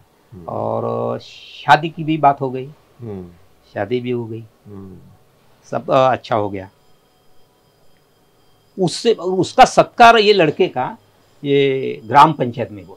अच्छा, हाँ शायद मतलब उस समय नगर पंचायत बनी थी, नगर पंचायत में सत्कार हो। तो वहां मैंने बोला ओबीसी लोगों को, देखो भाई ये शुरुआत हो गई, मैंने कभी इनको इंटरकास्ट करो ऐसा नहीं बोला। बच्चों ने पढ़ा, वो बाबा साहब के विचार उसको समझ गए, उसको प्रोत्साहन लेकिन मैंने दिया। ये मेरा स्टेटमेंट था, अगर तू कहता है कि मुझे इंटरकास्ट करनी है तो बोला तेरे माँ बाप भाई बहन रिलेटिव नहीं, अक्खा लाखांदुर तुम्हारे खिलाफ है तो मैं अकेला तेरे साथ बिल्कुल मैं खड़ा हूँ। मगर तू तैयार नहीं है और दुनिया बोल रही कि इसने इंटरकास्ट करना चाहिए तो मैं तुझे कभी नहीं कहूंगा कि तू इंटरकास्ट कर। सही बात है। ये बात मैंने उसी समय बोला था और ये भी बताया कि इसके आगे ऐसा ही होगा शायद। अगर बच्चे करे ऐसी शादियां तो आप लोग मुझे कुछ मत कहना, क्योंकि मैं कभी किसी को बोलता नहीं, लेकिन हो सकता है बच्चे ऐसे करे तो उस समय आप नहीं बोलना। तो वही बातें हो गई। फिर प्रदीप की हो गई पहले, तो फिर अपने अशोक ने भी किया, तो ये सिलसिला जारी रहा। तो यही मैं कभी किसी को बोला नहीं, आज भी नहीं बोलता, बोलूंगा भी नहीं। वो एक दूसरे को फॉलो कर रहे हैं। बिल्कुल, आप वो उनके विचारों को प्रेरित करते रहते हैं और फिर वो बच्चे उस विचार से प्रेरित होके जातियों को तोड़ रहे हैं। और एक बहुत बड़ा एक आदर्श एक गांव, एक ऐसा एक लाखांदुर प्लेस है कि जहाँ पे अब तक 10 से अधिक इंटरकास्ट मैरिज हुए हैं और सर के मार्गदर्शन में हुए। भले ही सर कहे कि मैंने नहीं कहा, लेकिन सारे बच्चे कहते हैं कि सर के कारण ही हम इंटरकास्ट कर शादियां हमारी हुई है और काफी अच्छे से अपना संसार भी निभा रहे हैं। वो उनका बड़प्पन है, वो जो ऐसे कह रहे हैं। लेकिन मैं इतना ही कहता हूँ कि मैंने उनको ऐसा नहीं कहा। मैंने ये जरूर कहता हूँ फूले शाह अम्बेडकर पढ़ो, उनकी किताबें पढ़ो, जो विचार है हमारे लिए अच्छे उसको एक्सेप्ट करो, इस हिसाब से चलो। बिल्कुल। तो ये एक मामला है ना, जाति तोड़ो समाज। और यही बात बाबा साहब ने यही बताया। लोग बोलते हैं इंटरकास्ट करो पहले, क्योंकि रोटी बेटी व्यवहार जब तक नहीं होगा तो एक दूसरे के प्रति प्यार नहीं बढ़ेगा। सही बात। और वो ये जरूर है कि लेके भागो मत। हाँ, वो नहीं है, हम मांगने जाएंगे, चर्चा करेंगे और दोनों कन्विंस करेंगे उनको। हाँ, ये करेंगे तो वो ऐसा होता है। बिल्कुल। और उससे मुझे समझ में भी है कि लोग समझ जाएंगे। तो समझाने वाला भी थोड़ा सा अगर ठीक रहा तो बहुत सारी बातें तो आपका नेतृत्व जो है, आपका मार्गदर्शन जो है, आपका व्यक्तित्व जो है, ये इतना प्रभावी है कि लोग समझ जाते हैं। मैं आपके बारे में किताब पढ़ रहा था और उसमें मैंने देखा कि एक बच्चा था कि जो लगभग 10वीं में 10 बार फेल हुआ था और वो आपके संपर्क में आने के लिए आनाकानी भी कर रहा था। उसको लग रहा था कि आप बाबा साहेब बताते हैं, फुले बताते हैं, वो ओबीसी लड़का है। और जब वो आपके संपर्क में आया, जब उसने फुले शाह अम्बेडकर पढ़ा, तो आज वो महाड़ा में जॉब कर रहा है। तो उसके बारे में बताइए। नहीं, कैसा होता, मेरे बारे में कभी कभी गलतफहमी बहुत है लोगों में, मगर जो मेरे नजीक आता है उसको समझ में आता है कि मैं सच में क्या बताता हूँ, क्या करता हूँ। मेरे जो बोला कि भाई फुले शाह अम्बेडकर पढ़ो, जो मेरे पास में कोई मिलने आता तो मैं उसको ये पूछता हूँ कि भाई आपका नाम, क्या करते हो, किस जात से हो। तो इसीलिए मैं पूछता हूँ कि उसके जाति के बारे में थोड़ा बताना पड़ेगा ना, फिर समझाना पड़ेगा। तो इसीलिए मैं पूछते हूँ जात। तो भाई तुम ओबीसी हो, तो शायद वो कलार जाति का है, अजय तिड़के है, तो कलार जाति का है। तो एक कलार जाति के आदमी ने एक किताब लिखा मराठी में, ईश्वरशाही विरुद्ध बंड। अच्छा। रणदीवेर नाम के आदमी ने वो शायद किताब लिखा है। ओके। तो मैंने पढ़ा था। तो मैंने पूछा बेटा इसको जानते का? तो नहीं सर, उसने किताब लिखा बोला। अच्छा। तो उसको समझाया मैंने और फिर ये बातें ओबीसी की, तुम ओबीसी में आते हो, तुम कलार हो तो तुम्हारा धंधा शराब का, कलाल बोलते थे वो तो शराब। तो ये सब उनको उसका बैकग्राउंड समझा देने से फिर वो बच्चों को लगता है कि नहीं सर तो गलत तो नहीं बता रहे, हमारे काम की बात बता रहे। और भगवान की भी फिर बातों बातों में आ जाते हैं, तो हमारा सचमुच में फायदा होता है क्या, हुआ है क्या, तो फिर नहीं हुआ है तो फिर फायदा किसने किया। तो इस महापुरुष के विचारों से, कभी कभी अंग्रेजों के बारे में जो हमको पढ़ाया जाता है इतिहास के, अंग्रेजों ने बहुत सन्नास किया ये वो, तो ठीक है चलो कोई बात नहीं, जो बोलते हैं तो ठीक है उनके बारे में, लेकिन हम सोचे थोड़ा उस पर कि सचमुच में अंग्रेजों ने हमारा सत्यानाश किया है। अगर ये बताओ, बोला तू कम से कम मैट्रिक पढ़ा, तो क्या तेरे माँ बाप कितने पढ़े थे, उसके दादा कितने पढ़े थे, तो क्यों नहीं पढ़ेगी। जब भगवान थे इतने ये थे तो उसने क्या काम किया। अंग्रेज जब आए बेटा, बोला तो फूले पढ़े। हाँ। फूले पढ़ने से उन्होंने स्कूल खोले। हाँ। स्कूल खोलने से हम यहाँ तक बात आ गई कि हम भी पढ़े। हाँ। अगर वो नहीं आते, फूले नहीं होते तो हम तो नहीं होते, तो जाहिर बात है फिर भी अंग्रेज नहीं होते तो फूले भी नहीं होते। सही बात है। तो बोला उन अंग्रेजों को मैं मानता हूँ, टोटल अंग्रेज नहीं, उन अंग्रेजों को मानता हूँ जिन्होंने एजुकेशन निकाला सभी के लिए। तो बोला ये फूले पढ़ा तो देखो इतनी बड़ी क्रांति हुई। हाँ। तो बोलो हम किसको मानना चाहिए, फूले को मानना चाहिए ना। तो एक काम कर, थोड़ा फूले पढ़ा। अच्छा, हो गई बात। हाँ। तो थोड़े थोड़े धीरे धीरे, बाबा साहब एकदम से कभी नहीं बोला मैंने पहले बाबा साहब पढ़ो, मैं ये बोलता हूँ पहले फूले पढ़ो, क्योंकि फूले सब चलता है। हाँ। तो भाई ये पढ़ो, तो उससे बढ़ते बढ़ते बढ़ते फिर बाबा साहब पे आते हैं, फिर बाबा साहब, फिर बुद्ध। हाँ। तो फिर बुद्ध पे आके रुक जाते हैं। हाँ, फिर संविधान तो है जिसमें। आपने कैसे उनके जीवन को ट्रांसफॉर्म किया। आप कहते भले कि आपने सिर्फ मार्ग दिखाया, लेकिन एक व्यक्तिमत्व होता है, आदर्श होना चाहिए होता है कि जो मार्ग दिखाए, और आपका प्रभावी व्यक्तिमत्व यही है कि आपने मार्ग दिखाया और मार्ग पे चले, और आज उनका जीवन काफी उन्नत हुआ है। आपने पिछले लगातार 22 साल से संविधान साहित्य सम्मेलन लाखांदूर में आयोजित करने का एक संकल्प निरंतर आप कर रहे हैं, और चल रहा है ये कारवां, और पूरे भारत से कई प्रोमिनेंट लोग भी यहाँ पे आए एक तालुका प्लेस होने के बाद भी। तो संविधान साहित्य सम्मेलन यहाँ आयोजित करने का, ये प्लेस में, और लोगों को जागरूक करने का, ये सोच कैसे क्या बनी। तो देखो इसका श्रेय मैं माननीय अटल बिहारी जी वाजपेयी को दूंगा। अच्छा। वो इसलिए कि 15 अगस्त 1947 को देश आजाद हुआ। हाँ। और 97 को 50 साल हो गए। हाँ। तो 50 साल की यानी गोल्डन जुबिली पूरे देश में धूमधाम से मनाई गई। ये राष्ट्र का उत्सव है भाई। हाँ। तो 26 जनवरी 50 को संविधान लागू हुआ देश भर। हाँ। तो 2000 को भी उसको 50 साल हो गए, ये भी राष्ट्रीय उत्सव हुआ। तो पूरे देश में उसकी गोल्डन जुबली मनाई गई? नहीं, बिल्कुल नहीं मनाई गई। शायद दिल्ली में एक अशोका हॉल में कार्यक्रम हुआ और बाद में इसका कुछ नहीं हुआ। तो क्या हुआ, संविधान में आर्टिकल 368 के तहत, संविधान में अगर कुछ सरकार करना चाहती है संविधान के तहत, तो अगर कुछ अड़चन है संविधान में तो वो आर्टिकल के तहत उसको दुरुस्ती की जाती है। कोई नया आर्टिकल डाला जा सकता है, कोई कम किया जा सकता है वहां से। ये सब सुविधा होने के बावजूद अटल बिहारी जी वाजपेयी ने क्या किया था, समीक्षा, तो संविधान समीक्षा आयोग निर्माण करने के लिए कमेटी बिठाई। तो उस समय क्या हुआ, अगेंस्ट में और फार में बातें चलने लगी। कांशीराम साहब ने तो रैलियां निकली उसके खिलाफ, पूरे भारत में उन्होंने आंदोलन किया। तो उससे क्या हुआ, संविधान के बारे में चर्चा होने लगी। ये बहुत बड़ी बात है, चाहे अगेंस्ट में करो या फिर चाहे उसके फेवर में करो, लेकिन बातें चल शुरू हो गई। तो मैंने भी लाखांदूर में एक प्रोग्राम लिए, तो कौन से भी समय में लिया मैंने, 1-2 साल कार्यक्रम लिया हो संविधान के। तो अपने एडवोकेट संदेश जी भालेकर, नागपुर वाले, उससे मेरी थोड़ी सी पहचान हो गई। तो उसको बुलाया था ऐसे एक प्रोग्राम में। तो वो बोले कहने का, तो बोले संविधान के लिए प्रोग्राम दे रहा, संविधान समझाने के लिए। बोला हाँ, तो संविधान का प्रोग्राम तो दूसरी तारीख को क्यों लेता, 26 जनवरी को क्यों नहीं लेता। अच्छा। अरे भाई, बोला 26 जनवरी के मैं अगर लूँ तो लोग कहाँ से आएंगे, वक्ता कहाँ से आएंगे। तो वो फिक्र मत कर, तो 26 जनवरी को ले। अच्छा। तो वक्ता मुझ पे छोड़ बोले। तो हुआ वैसा ही। अच्छा। 26 जनवरी 2002 को मैंने प्रोग्राम बनाया, और मेहमान तो पहले वो कार्यक्रम के अध्यक्ष थे जस्टिस भाऊ वहाने सर, वो अध्यक्ष। हमारे एरिया के खासदार मैं बोलना नहीं चाहता, एमपी बोलूंगा, क्योंकि खासदार शब्द संविधान में नहीं है। तो उस समय वो थे अपने ड्यूटे साहब, संसद, उनको भी बुलाया था। और अपने नानाजी पटोले, उनको भी बुलाया था। एडवोकेट लेंचिलवार जी, और एक दिल वक्ता ने बुलाया था, तो वो प्रोग्राम बहुत अच्छा हुआ और तब से ये सिलसिला शुरू कंटिन्यू हुआ। किया।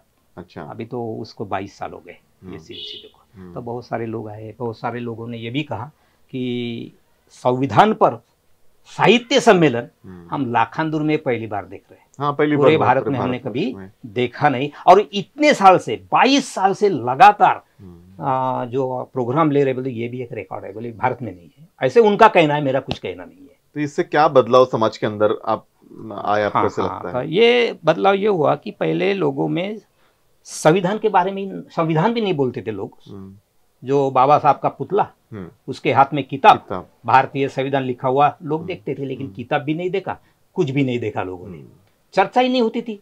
जैसे कि मुझे याद आ रहा कि 26 जनवरी को जब संविधान लागू हुआ, तब वहाँ संविधान बनते समय एक सामंत नाम के सदस्य ने ये बात रखी थी वहाँ पे कि हमारा पहला इलेक्शन जब तक होगा तब तक हम लोगों ने अपने एरिया में, जहाँ से हम चुन के आए हैं संविधान सभा पर, वहाँ जाए और समाज को ये बताए कि हमने संविधान में उनके लिए क्या किया, क्या लिखा है यहाँ। तो आज तक मुझे ख्याल से किसी भी एमपी ने, एमएलए ने, मिनिस्टर ने ये कभी अपने मुंह से नहीं बताया कि संविधान में ये बातें हैं, उसके तहत हम ये बातें कर रहे हैं। ये आज तक नहीं हुई है ये बात।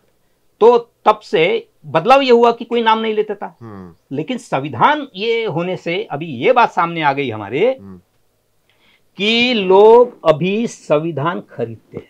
हाँ, आपके यहाँ पे एडवांस बुकिंग होती है? हाँ, संविधान खरीदते। अगर किसी कोई आदमी रिटायर हुआ, बख्शिश देने संविधान लेने आ जाते हैं। कोई अगर बहन अगर भाई के गांव जाती है, ओवालनी बोलते हैं उसको, दिवाली में, उसको गिफ्ट देने के लिए जाती है संविधान लेके।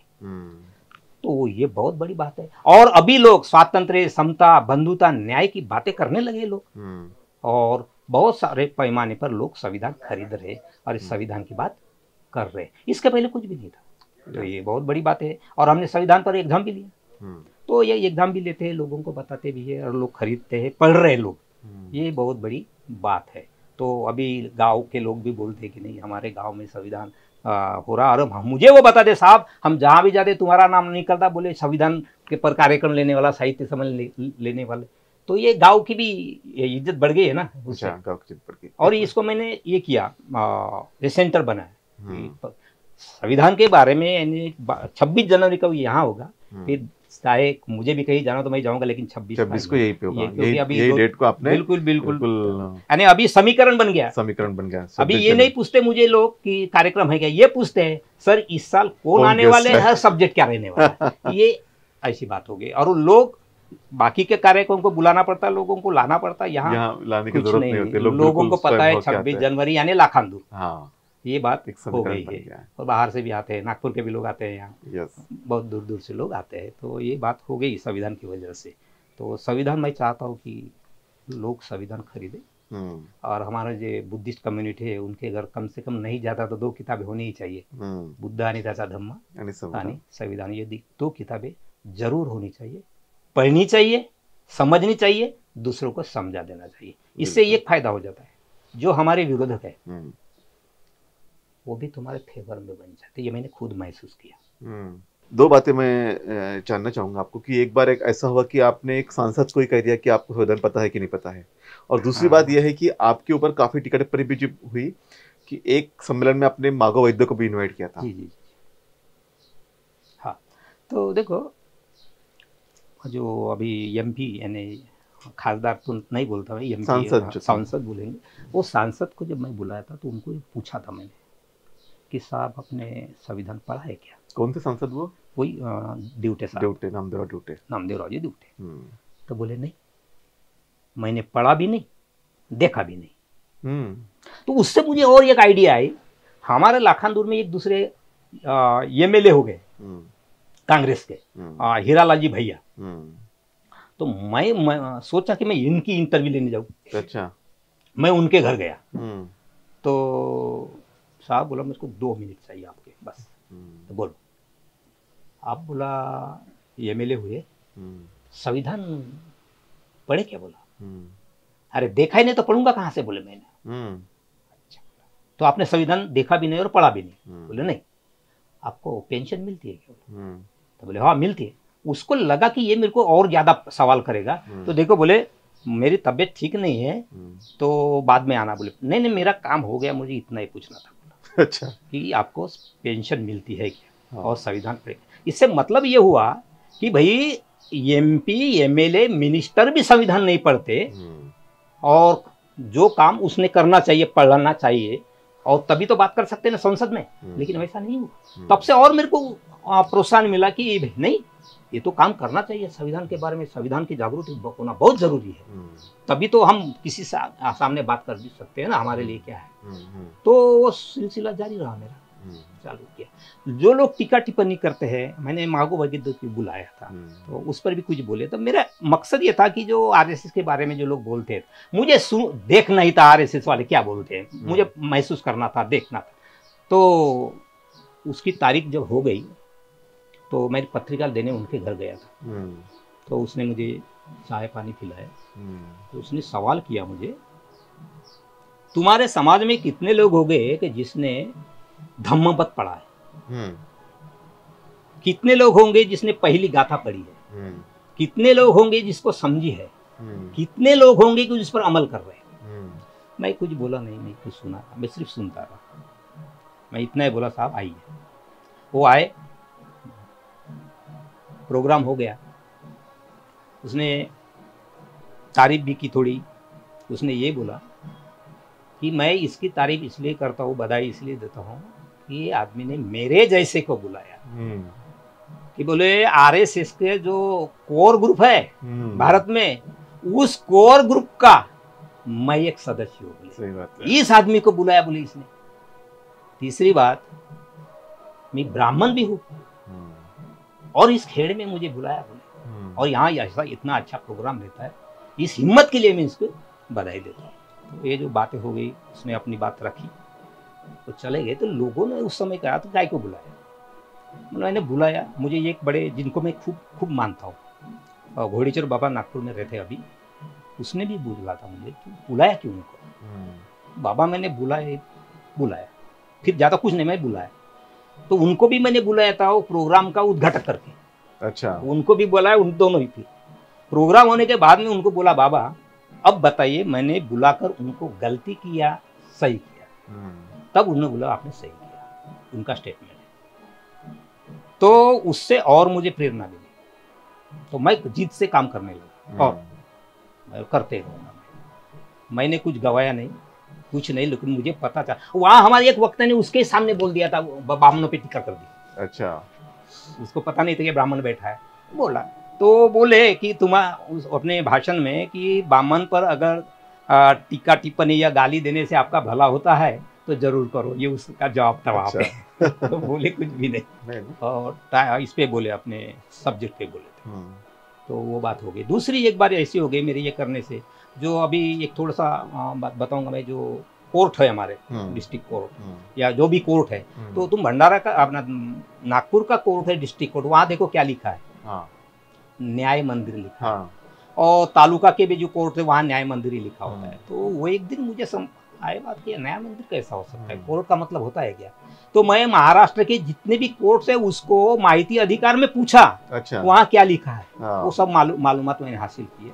और हाई कोर्ट को मैंने लिखा, मिनिस्टर को भी लिखा, उनको ये पूछा था कि भाई कोर्ट इस शब्द का मीनिंग क्या होता है। वो प्रूफ के साथ भेजी है, तो डिक्शनरी का पन्ना ठप्पे के साथ भेजा है मुझे कि कोर्ट का मतलब क्या होता है। न्यायालय होता है, न्याय मंदिर तो नहीं बराबर है। और यहाँ कोर्ट का उद्घाटन हुआ तो वहाँ न्याय मंदिर लिखा है, तो तब भी मैं बोला था। तो वहाँ के वकील चिड़े थोड़े कुछ लोग, तो ये अपना चाहना है ऐसा है। तो यहाँ हमारे ये रोड है, आगे भी मंदिर है, वहाँ महात्मा गाड़गे बाबा और तुकडोजी महाराज, इनका अनावरण था। अच्छा, सही चुका। हाँ, तो वहाँ ड्यूटे साहब भी थे, दूसरे एक एडवोकेट भी थे एंचिलवार, जो बीजेपी की है, और उस समय वो जिला परिषद के अध्यक्ष भी थे। तो वो कार्यक्रम में उसने बोला था, वो मेरे एक्टिविटी से, कि ये कानेकर नालायक और हरामखोर हो गए पब्लिक में। हमने सुना, मेरी मिसेस तो खबर आ गई कि अब क्या होगा, ये ऐसा हुआ। हम कुछ नहीं बोले, खामोश रहे, बिल्कुल खामोश। फिर ये 26 जनवरी के पहले की 2-4 महीने की बात थी। फिर 26 जनवरी आ गई तो 25 जनवरी को मैं बोला इसका जवाब मैं दूंगा। तो 25 जनवरी को मैंने रात को बोलना चालू किया दोस्तों के पास, मैं इसका जवाब दूंगा। तो लोग मुझे समझाने लगे कि भाई ऐसा मत कर, बवाल हो जाएगा, मतलब जो भी होगा हो जाएगा, लेकिन मैं उसका जवाब ही दूंगा। तो अभी मुझे कौन ज्यादा समझाएगा, क्योंकि वो अलग सोचते थे कि मैं कैसा जवाब दूंगा, वो नहीं समझे थे कि मैं जवाब कैसा दूंगा। तो फिर प्रोग्राम चालू हुआ तो मैंने प्रास्ताविका में बताया कि ये आदमी ने मेरे गैर मौजूदगी में नालायक और हरामखोर इन शब्दों से मेरा सत्कार किया, जो मैं जिसके लायक नहीं हूं। लेकिन आज मैं तुम सभी के सामने, सूट बूट पहने लोगों के सामने बता रहा हूं कि मैं बुद्ध को मानने वाला हूं, बुद्ध का अनुयायी हूं, बाबा का भी अनुयायी मानता हूं। तो बुद्ध की बात जो अब सभी को पता है कि बुद्ध जब भिक्षाटन को गए थे बामन के यहाँ, उसने गाली दिया, बुद्ध खामोश रहे, फिर भी कुछ नहीं बोले। तूने पूछा तू खामोश क्यों, तो उसने क्या बोला था, भाई ने तूने जो दिया वो मैंने लिया ही नहीं, तो तूने क्या किया करेगा, तो रख देंगे अपने घर। बस उसी टाइम में तुमने जो गाली दिया, जो भी किया वो तुम्हारा। उसी मापिक उन्होंने जो मेरा सत्कार किया, मैं तुम्हें साक्षी रखकर ये उनको लौटा रहा हूँ। वो शायद मत बोलना कि मैंने दिया तो आपने रखा करके, तो मैं लौटा रहा हूँ। लेकिन मैं उनके साथ पहले जैसा बर्ताव करता था वैसा ही करूंगा, मर्जी उनकी होगी उन्होंने मेरे साथ कैसा बर्ताव रखना। ये बात किया, प्रोग्राम हो गया। 8 दिन के बाद मैं उनके घर गया, घर में नहीं बताया, मैं गया। मैं ये सोच के गया, 2 ही पॉसिबिलिटी थी, वो मुझे देखते गेट आउट बोलेगा मंजूरी है, या बैठ बोलेगा तो मंजूरी है। तो गया मैं, वो घर में ही था, देखा मेरे तरफ, बोले बैठो। बैठा, नमस्कार बोला, क्या काम है? मतलब काम यह है कि बोला हम लोग बुद्धिस्ट है, लेकिन हमें मैरिज एक्ट नहीं हमारा, तो हिंदू एक्ट के तहत ये सब चलता हमारा। बोला तो हमें बुद्ध विवाह होना चाहिए, इसके लिए आपका सर्टिफिकेट चाहिए, समर्थन का समर्थन लेटर चाहिए। बोला तो वो अध्यक्ष था ना जिला परिषद, तो ठीक है बोले, चर्चा होगी फिर हमारी। और उसने मेरे को तुरंत लेटर दे दिया साइन करके, वो लेके आया, मेरे मिसेस को बताया। वो जब उसने लेटर देखा और पढ़ा तो उसने इतना ही कहा, बस बोले ये काम आप ही कर सकते हैं। अच्छा, क्योंकि ऐसा कोई नहीं करेगा, जिसको नालायक हराम करो बोलेगा उसके आसपास में जाएगा, वो 8 दिन में ही। लेकिन मैं गया, क्योंकि मैं चाहता तो क्या करेगा, तो गेट आउट बोलेगा तो मंजूर है, बैठ बोलोगे तो भी मंजूर है। और इतना ही नहीं, फिर मैं 60 साल का हो गया तो मेरा सत्कार का प्रोग्राम हो गया। उस प्रोग्राम में उसको बुलाया गया, और यहाँ तक उसका ये भी होगा आर्टिकल मेरे पास। आर्टिकल, और वहां प्रोग्राम में बताया कि मैं उस समय गलती से बोल दिया हूं, मैं प्रभाव में था, लेकिन ये गलती हुई, उसने मान लिया, क्योंकि हमने गाली नहीं दिया। अच्छी तो ये बात है कि बुद्ध का अनुयायी कैसा हो, फिर तो अपन क्या करते, रिएक्शन अलग से दे देते। यस, एक आपने एग्जांपल सेट किया कि अगर आपको कोई इस तरह से गलत वचन का उद्धरण करे तो आपको बिल्कुल एक्सेप्ट नहीं करना है, उसको लौटा देना है शांति से, और किसी तरह से हिंसा भी नहीं करनी है, क्रूर भी नहीं रहना है। मैत्री भाव आपने जो है विकसित किया उनके बीच में। और वो एक वक्त ऐसा था कि जो व्यक्ति ने आपको स्टेज से भला बुरा कहा, वो व्यक्ति आज आपके बारे में अच्छा लिख रहा है, आपके प्रोग्राम में भी आ रहा है। तो आपने मैत्री से उनको जीता। बुद्ध ने जो मैत्री और करुणा बताई, वो उस मैत्री से आपने उनको जीता। वही तो बुद्ध के लक्षण, मानने वाले के लक्षण होने चाहिए ना हमारे लोगों के। क्योंकि वो इसीलिए बोलते हैं, मुझे ये भी समझ में कि उनको पता ही नहीं होता। सही बात है। तो हमारा काम तो फ्रेंडशिप भाव बढ़ाना है ना भाई। भ्रातृभाव बोलते तो कैसा होगा, उससे उसके जैसे हम बोले तो उनमें और हम में क्या फर्क करेगा, अंतर करेगा। तो बिल्कुल, प्यार से आओ, पेश आओ। तो आपने मैत्री भावना जगाई और उनके मन में क्रांति भी पैदा की।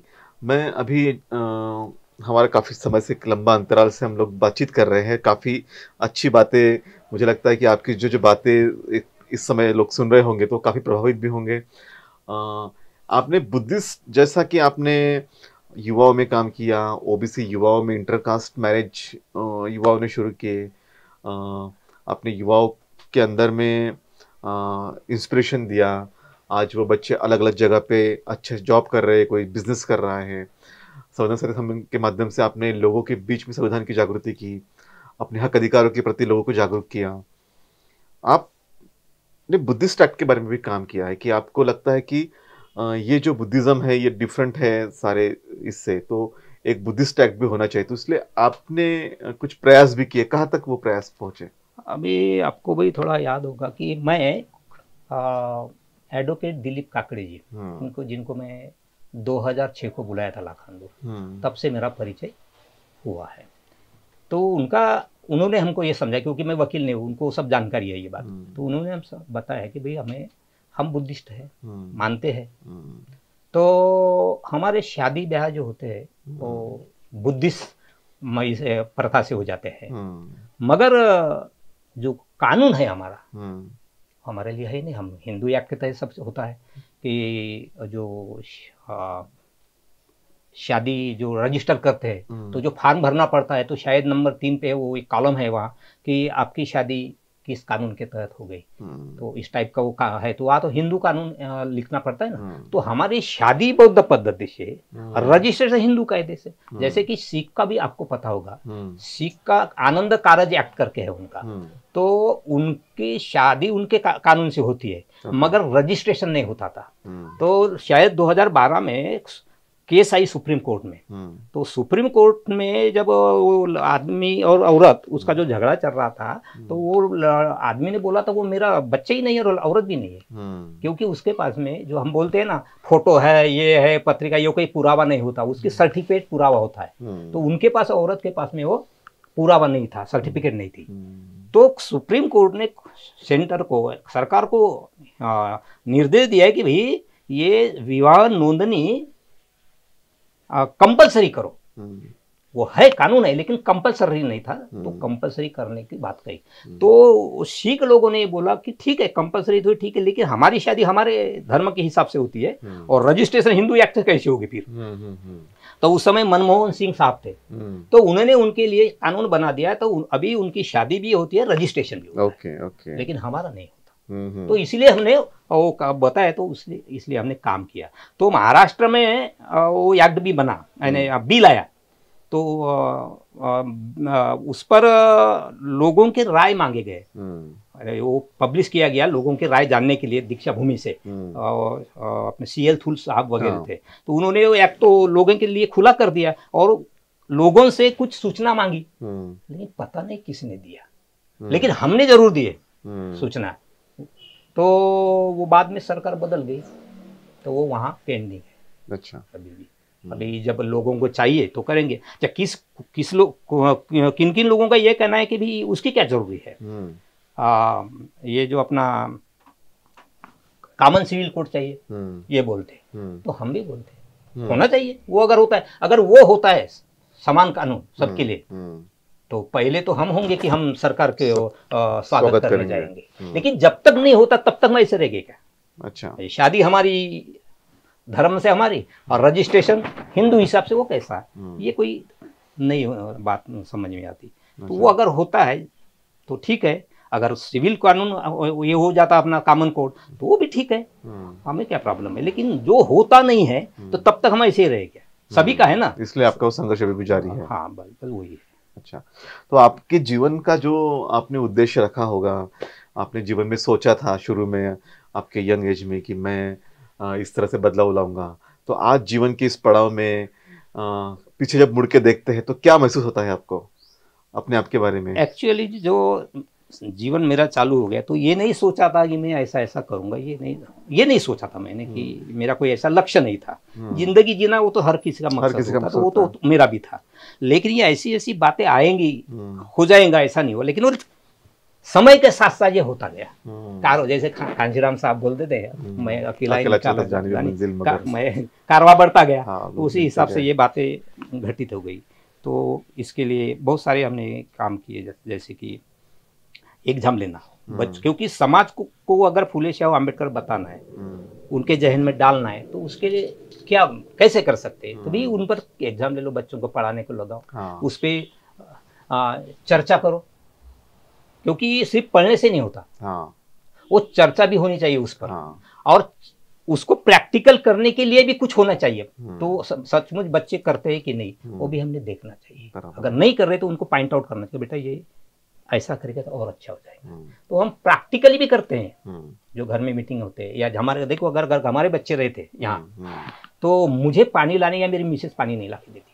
अच्छा। और बच्चे खुद जाएंगे, क्योंकि हम प्रोग्राम में क्या करते, बड़े बड़े लोग बुलाते हैं। हाँ। हमारे आते भी लोग हैं। हाँ। और बहुत अच्छी बातें करते, तो हमको लगता है कितना अच्छा आदमी है। मगर उनके घर में कभी आप कोई काम गिरे तो चाहो उस समय आपके साथ कैसे बर्ताव। हाँ, सही बात। मुझे एक बहुत बुरा अनुभव है हमारे आदमी का, बहुत बड़ा आदमी था जो यहाँ हमारा वक्ता था। तो उनके घर में जब गया तो उनके घर में सवेरे जो नाश्ता बनाया होगा आलू पोहा, वो मैं उनके घर में 2-3 बजे गया था, वो ऐसा ही ला के दिया हमको खाने को। वो खा के भी नहीं जाता होता था, भेज वापिस भी नहीं कर सकते और खा भी नहीं सकते थे, तो कैसे थे भी। हमको ये लगा कि यही है क्या इंसानियत। इंसानियत बहुत महत्वपूर्ण होती है। तो सिर्फ बताने के लिए, या कोई ऐसे आते खाने में, प्रोग्राम हो गया, खाने में क्या है, हाँ, वो भी होता ये है। पूछते कुछ है कि आड़ी खड़ी। तो भाई तुम समाज को क्या सिखा रहे। जो हम बोलते हैं ना समाज ऐसा हुआ वैसा हो, तो ये समाज बिल्कुल दोषी नहीं है, ये नेता लोग दोषी है जो हमारे सामने आदर्श नहीं रखते। सही तो बात आदर्श है। हमारे घर में बच्चे जब भी है, जैसा भी मैं हूँ वो खुला है, अपने हाथ से लेंगे, अपने हाथ से करेंगे। हमारे घर में जैसा मैं दिखूं वैसा यही भी दिखना चाहिए। उनको अनुभव आना चाहिए कि मैं कैसा उधर दिखता हूं तो या घर में हो कि या नहीं। तो तब बच्चों पर उसका परिणाम होता है। बिल्कुल। आपके संघर्ष में जीवन में आपने संस्कार बच्चों को दिए। आपके वाइफ का भी आपके इसमें बड़ा योगदान रहा है, क्योंकि आप कई समय तक बाहर रहते थे। मैंने सुना है कि आप नागपुर में जब एसटी स्टैंड पे थे तो साइकिल किराए से लेके घूमते थे। वो आप ऑटो करते नहीं थे। तो बच्चे तो ये जो पैसे बचा के प्रोग्राम में लगाना, ये एक जो एक काट कसर की जो आदत थी, तो उसमें भाभी जी ने भी काफी सहयोग दिया है आपको। जी, उनका बहुत बड़ा योगदान है। मैं मानूंगा कि देखो उस घर से आई, जो मेरे ससुर जी है वो एचएम थे। इनका एक बड़ा भाई अब बीडी होकर अभी रिटायर हुआ है। दूसरा भाई की एक पैथोलॉजी है। ये 4 बहनें हैं, कोई लास्ट वाली है। 3 बहनें अच्छे घर में हैं। तो सभी मेरे से अमीर है। मैं उन्हीं में एक गरीब आदमी तब भी था, आज भी हूँ। लेकिन जब ये मेरे घर में आई तो अपने माँ बाप के घर उसने कभी भी जो गोबर से कभी मट्टी लिपी नहीं होंगी, कुछ नहीं किया। मगर मेरे यहाँ ये तो सब गोबर से पोतना पड़ता था, वो यहाँ किए उन्होंने। वो सब काम करना पड़ा। और मेरा ये काम तो कभी कभी उसको तो तकलीफ होती होंगी, कभी हो जाता था तू मैं में, लेकिन मैं मानने वाला तो नहीं था। क्योंकि मैंने बाबा साहब जब बता रहा हूँ, फूले जब बता रहा हूँ, तो क्या त्याग तो करना है, यही अपने आप ही होगा क्या। उनकी बात नहीं तो मुझे वो बात करना बंद करना पड़ेगा। मैं कभी नहीं कहूँगा, और मैं बताने बगैर रह नहीं सकता। तो वो जब करना है तो मुझे घर में भी कुछ करना, थोड़े उसकी भी सुनना पड़ेगा। वो चाहे कुछ भी कहे, लेकिन मुझे मेरा काम करना है। तो इसका असर ये हुआ, फिर उसको समझ में आया कि जो बड़े लोग आते हैं तो मैं सबका खाना घर में ही रखता हूँ। अच्छा। नहीं तो उसकी भी सोच है मेरी। तकलीफ भाई औरत को होती है, ये बिल्कुल सही है। तो हमारे रमा बहन ने क्या किया, फिर उसने भी तो तकलीफ ही उठाई ना फिर। तो ये फायदा ये होता है साहब, जो लोग आते हैं, जैसे आप लोग आए तो घर में जो बातें होती है, तो आप हमारे घर में आए तो हमारी तो बुराई नहीं करेंगे, आप हमारे बारे में अपनापन भी आता है। अपनापन भी आता है। तो वो मेरी औरत सुनती थी, जो हमारी बातें होती थी वो घर में, तो उनको वो समझ में आया धीरे धीरे कि नहीं भाई ये कर रहे तो बहुत अच्छी बात कर रहे हैं। फिर उसका सक्रिय योगदान। मैं तो ऐसी बात आती थी साहब, वो मैं काम को जाता था बाहर, और रात को आने का, बाहर ही सोने का, और पहटिया का निकल, इनको पता भी नहीं, मैं आया ही नहीं। ऐसी भी बहुत बार हुआ है। लेकिन वो समझ गई कि ये कोई रुकने वाला नहीं है, और ये करता तो सही भी है। क्योंकि लोग आते थे, सत्यपाल महाराज जी जब आए थे तो वो जो बोले ना, उतने प्रभावित हो गए मेरे घर के, मेरा साला वगैरह आया था तो बहुत प्रभावित हुआ था उससे। तो उनको तब लगा कि मेरा दामाद जो कर रहा वो सही कर रहा। तो अभी मुझे कोई नहीं बोलती, यहाँ तक कि उनके घर में अगर प्रोग्राम है और मैं नहीं गया तो कोई मेरे के बारे में नाराज नहीं होगा। ये यही कहेंगे दामाद जी कहीं तो भी गए हैं।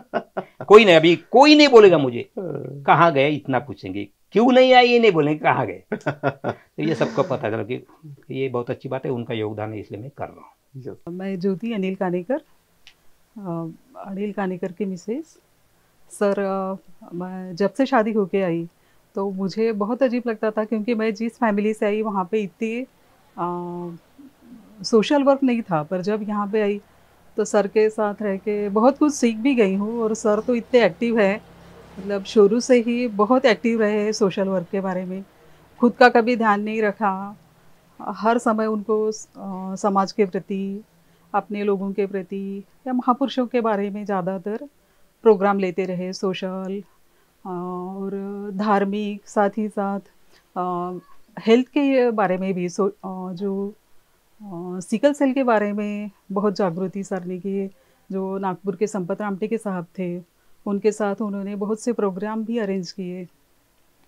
और सर जैसे वैसे दिखने में तो बहुत सिंपल है, लेकिन बहुत पढ़ाई की है, हमेशा ज्ञान की बातें करते हैं, मुझे भी बताते हैं। और हमारा एक संघ है बच्चों का, बहुजन विद्यार्थी संघ। उन बच्चों के बारे में हमेशा सोचते रहते हैं, उनके भले के बारे में, और हमेशा एक्टिव रहते हैं। इनकी उम्र अभी 67 साल है, लेकिन इतने एक्टिव है कि लगता ही नहीं उम्र का उनके ऊपर कोई भी असर नहीं हो रहा है। बाकी हर समय एक्टिव रहते हैं किसी भी काम के लिए। बहुत वैसे तो बहुत शांत है, पर अगर कुछ गलत हुआ या गलत किसी ने बोला या सोचा उनके बारे में, उस समय थोड़ा चिढ़ जाते हैं। वैसे बहुत हंसी मजाक वाले, मतलब उनको देख के ऐसे अंदाज़ा नहीं होगा कि ये इतने हंसी मजाक वाले हैं, पर स्वभाव से बहुत ही शांत मितभाषी। और पढ़ाई में ज़्यादा एक्टिव है, हर समय खुद भी पढ़ाई करेंगे, मुझे भी टोकेंगे कि टीवी देखने की बजाय अगर पढ़ाई करें या कुछ पढ़ो तो ज़्यादा बेहतर होगा। उनके लंबे आयु के लिए मैं प्रार्थना करती हूँ, हमेशा स्वस्थ रहे और ऐसे ही कार्यरत रहे, हमेशा ऐसे मनोकामना व्यक्त करती हूँ।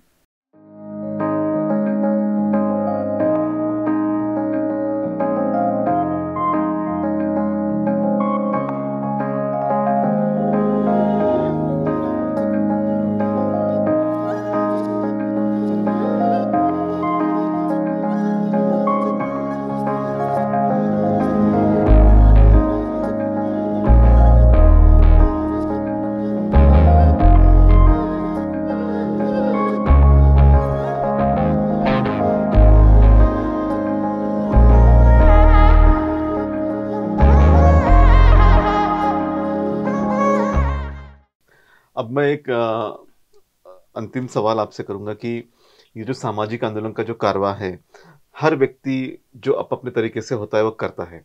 आपने कुछ ज़्यादा काम किया है, किसी ने कुछ कम किया है। तो आपका संदेश जनमानस के लिए क्या है कि जो भारत में वर्तमान समय में काफ़ी द्वंद्व चल रहा है, कोई हिंदू राष्ट्र की बात कर रहा है, कोई कई और बातें कर रहा है, और तरह तरह की अंधश्रद्धाएं भी काफ़ी फैल रही है, अलग अलग महाराज भी आके अलग अलग तरह की बातें कर रहे हैं। तो इनमें वैज्ञानिकता बढ़े, इनमें फुले शाह अम्बेडकर आंदोलन का विचार बढ़े और समानता, मैत्री, करुणा की बात हो, इसके लिए आप संदेश क्या देंगे? मेरा इतना ही कहना है साहब, उनका तो काम है विरोधी बोलना और करना, हमारा काम क्या है? यस। क्या हम उनके जैसे बात करें? जब हमारे पास में फुले शाह अम्बेडकर है, बुद्ध है और साथ में संविधान भी है, तो हमने संविधान की तो बात करना चाहिए, बुद्ध की बात करना चाहिए, महापुरुष की बात करना चाहिए। तो इसके पहले मैंने खुद अपने आप को उस हिसाब से बनाना चाहिए, और मैंने खुद बनने के बाद दूसरों को भी उस रास्ते पर चलने के लिए साथ लेना चाहिए। अगर मैं बातें करता हूं लेकिन मेरा बिहेवियर वैसा अगर नहीं है, अगर मान लो जिनको साथ चलो बोलता हूं, वो मुझे अगर देख उसके समझ में आएगा ये तो साला हमारे साथ सिर्फ बताता है, घर में जाओ तो कुछ और, ये मैं बाहर में बुद्ध दिखाता हूँ छप्पर में, और घर में अगर मैं शिरडी है तो क्या वो लोग मुझे मानेंगे? तो बोले तैसा चाले ऐसा आदमी, तथागत जो बोलते हैं, उसी हिसाब से पहले होना है खुद। तो जैसे मैं पहले ही भी बोला कि जो बुद्धिस्ट होता है उसके घर में झगड़े फसाद नहीं हो सकते, और जिसके घर में ये झगड़े फसाद होते हैं वो बुद्धिस्ट नहीं होते। तो क्योंकि हम जैसे है वैसे रहे, भले लोग टिक्का टिप्पणी करे, वो उनका काम है ना, तुम अपने अच्छे कर्मों से बदल दो। मेरा तो ये कहना है साहब कि मैं मेरे दुश्मन को भी मेरे विरोधियों की भी। मैं मजबूरी कर दूंगा मेरे कर्मों से, मेरे वाणी से, कि वो मुझे अच्छा कहे। सही बात वो मजबूर हो जाए मुझे अच्छा कहने के लिए, वो मैंने प्रूव किया। है। यस। तो भाई ऐसे करो, उस पर टीका टिप्पणी क्यों कर रहे हैं? तुम अपना काम करो, यस। मुझे क्या करना है? वो मुझे तो रोक नहीं सकता ना, नहीं। भले कोशिश कर सकता है लेकिन वो कामयाब नहीं होगा। अगर मेरा काम सही है तो, मेरा मकसद सही है तो, हमारे महापुरुषों ने सिद्ध कर दिया। तो अब उसके राह पर चलना है हमको, ज्यादा करना भी नहीं है कुछ। हाँ। जितना भी समझ में है, जो ज्यादा किताबें भी पढ़ने की जरूरत नहीं, जो बाबा साहब लिखने की जरूरत नहीं, मैं समझता हूँ जो बाबा साहब ने लिखा है ना, उतना तो पहले देखो, पढ़ो। उस पर ही अमल करो ना, फिर काम आसान हो जाएगा। बिल्कुल। अरे घर से भी चालू हो जाती है ना साहब ये बात। यस, घर से भी अगर मान लो मैं तंबाकू खाता हूँ हाँ। और किसी को बोलूंगा कि तंबाकू मत खा, तो ये नहीं होगा। सही ये बात तो लगती है छोटी, हाँ, बट बहुत, लेकिन एक काम की बात है। यस। स्त्री पुरुष समानता की बात करते हैं तो हमारे औरत को लगे ना, घर के लोगों को लगे कि ये सचमुच में समानता लाता है। थोड़ा सा अगर औरत के साथ में काम कर दिए तो क्या तुम छोटे तो नहीं बन जाते? मदद करो ना, एक मदद की बात करो ना, छोटे बड़े की थोड़ी होती है। मदद, एक दूसरे को मदद करना है। आपको मदद कर रहा हो तो घर में भी किया तो छोटा थोड़ी आदमी। तो ये अगर सोच आती है तो बहुत अच्छी बात है। बिल्कुल। अच्छा, इतनी बात बताने के बावजूद भी क्या थोड़ा तो थोड़ी सी घर में भी होती है। तो बात जब बुद्धिस्ट होते हैं लोग तो क्या करेंगे, वो बैठेंगे और उसको हल करेंगे चर्चा से सॉल्व। अगर तुम बुद्धिस्ट नहीं हो तो फिर झगड़े करेंगे। तो ये बात अच्छी नहीं होती बुद्धिस्ट आदमी के लिए। ये इसमें मुझे कहना है कि भाई बुद्धिस्ट आदमी का झगड़ा नहीं होता, मतलब ये है कि तुम्हारे धिंगाने नहीं हो जाएंगे। बिल्कुल बिल्कुल। वो घर में बैठ जाएंगे ना, तुम सलाह कर लेंगे कैसा करने का, भाई ये तो सवाल है, इसको कैसे हम समझाएंगे। सही बात। तो ये एक बुद्धिस्ट होने की एक बात है, नहीं तो बाकी तो कुछ नहीं है। तो यही संदेश है, हम चलो बुद्ध की ओर, चलो बुद्ध की ओर, यही संदेश है कि चलो बुद्ध की ओर। तो आपने आज प्राध्यापक अनिल कानेकर सर के व्यक्तित्व के बारे में जाना कि कैसे नीतिमत्ता पहले उन्होंने अपने आप में विकसित की, नीतिमान मार्ग पे चले, कोई शौक नहीं, किसी तरह का कोई व्यसन नहीं, और हमेशा फुले शाह अम्बेडकर की बात ही उन्होंने समूचे लोगों को बताई। इसी रास्ते पे बाकी लोग भी चले, उनके जीवन में बदलाव लाया। और भले ही वो कहते हैं कि मैंने कुछ नहीं किया, ये सिर्फ उस मार्ग ने बताया, उन्होंने जो मार्ग बताया उस मार्ग से कारण ही हुआ। लेकिन एक व्यक्ति होता है जो आदर्श होता है, जिसका आदर्श लेके ही लोग आगे चलते हैं। तो ये आदर्श जो है आज हमारे सामने है कि इन्होंने अपने जीवन में कई ओबीसी बच्चों को ट्रांसफॉर्म किया, चाहे इंटरकास्ट मैरिज की बात हो। सर ने बुद्ध के रास्ते पर चलते हुए जैसा कि बताया कि एक व्यक्ति ने उन्हें आके भला बुरा कहा, लेकिन उनके घर में गए और उनको अपने मैत्री भावन से जीत लिया। तो ऐसे लोग काफ़ी विरल होते हैं और आज सर हमारे बीच में हैं। और उनके व्यक्तित्व से मुझे लगता है कि जो लोग इस इंटरव्यू को देखेंगे उनके व्यक्तित्व से प्रभावित होकर अपने आप में भी उनके जैसे जो गुण है, जो आचरण है, जो विचार है, अपने आप में विकसित करेंगे। और एक अच्छी दुनिया जो समानता पे हो, मैत्री पे हो, विश्वास पे, बंधुभाव पे हो, उस दुनिया को बनाने के लिए अपना भी योगदान देंगे। सर, आप हमारे बीच में हमसे बातें की, उसका आपका बहुत बहुत शुक्रिया। धन्यवाद। धन्यवाद।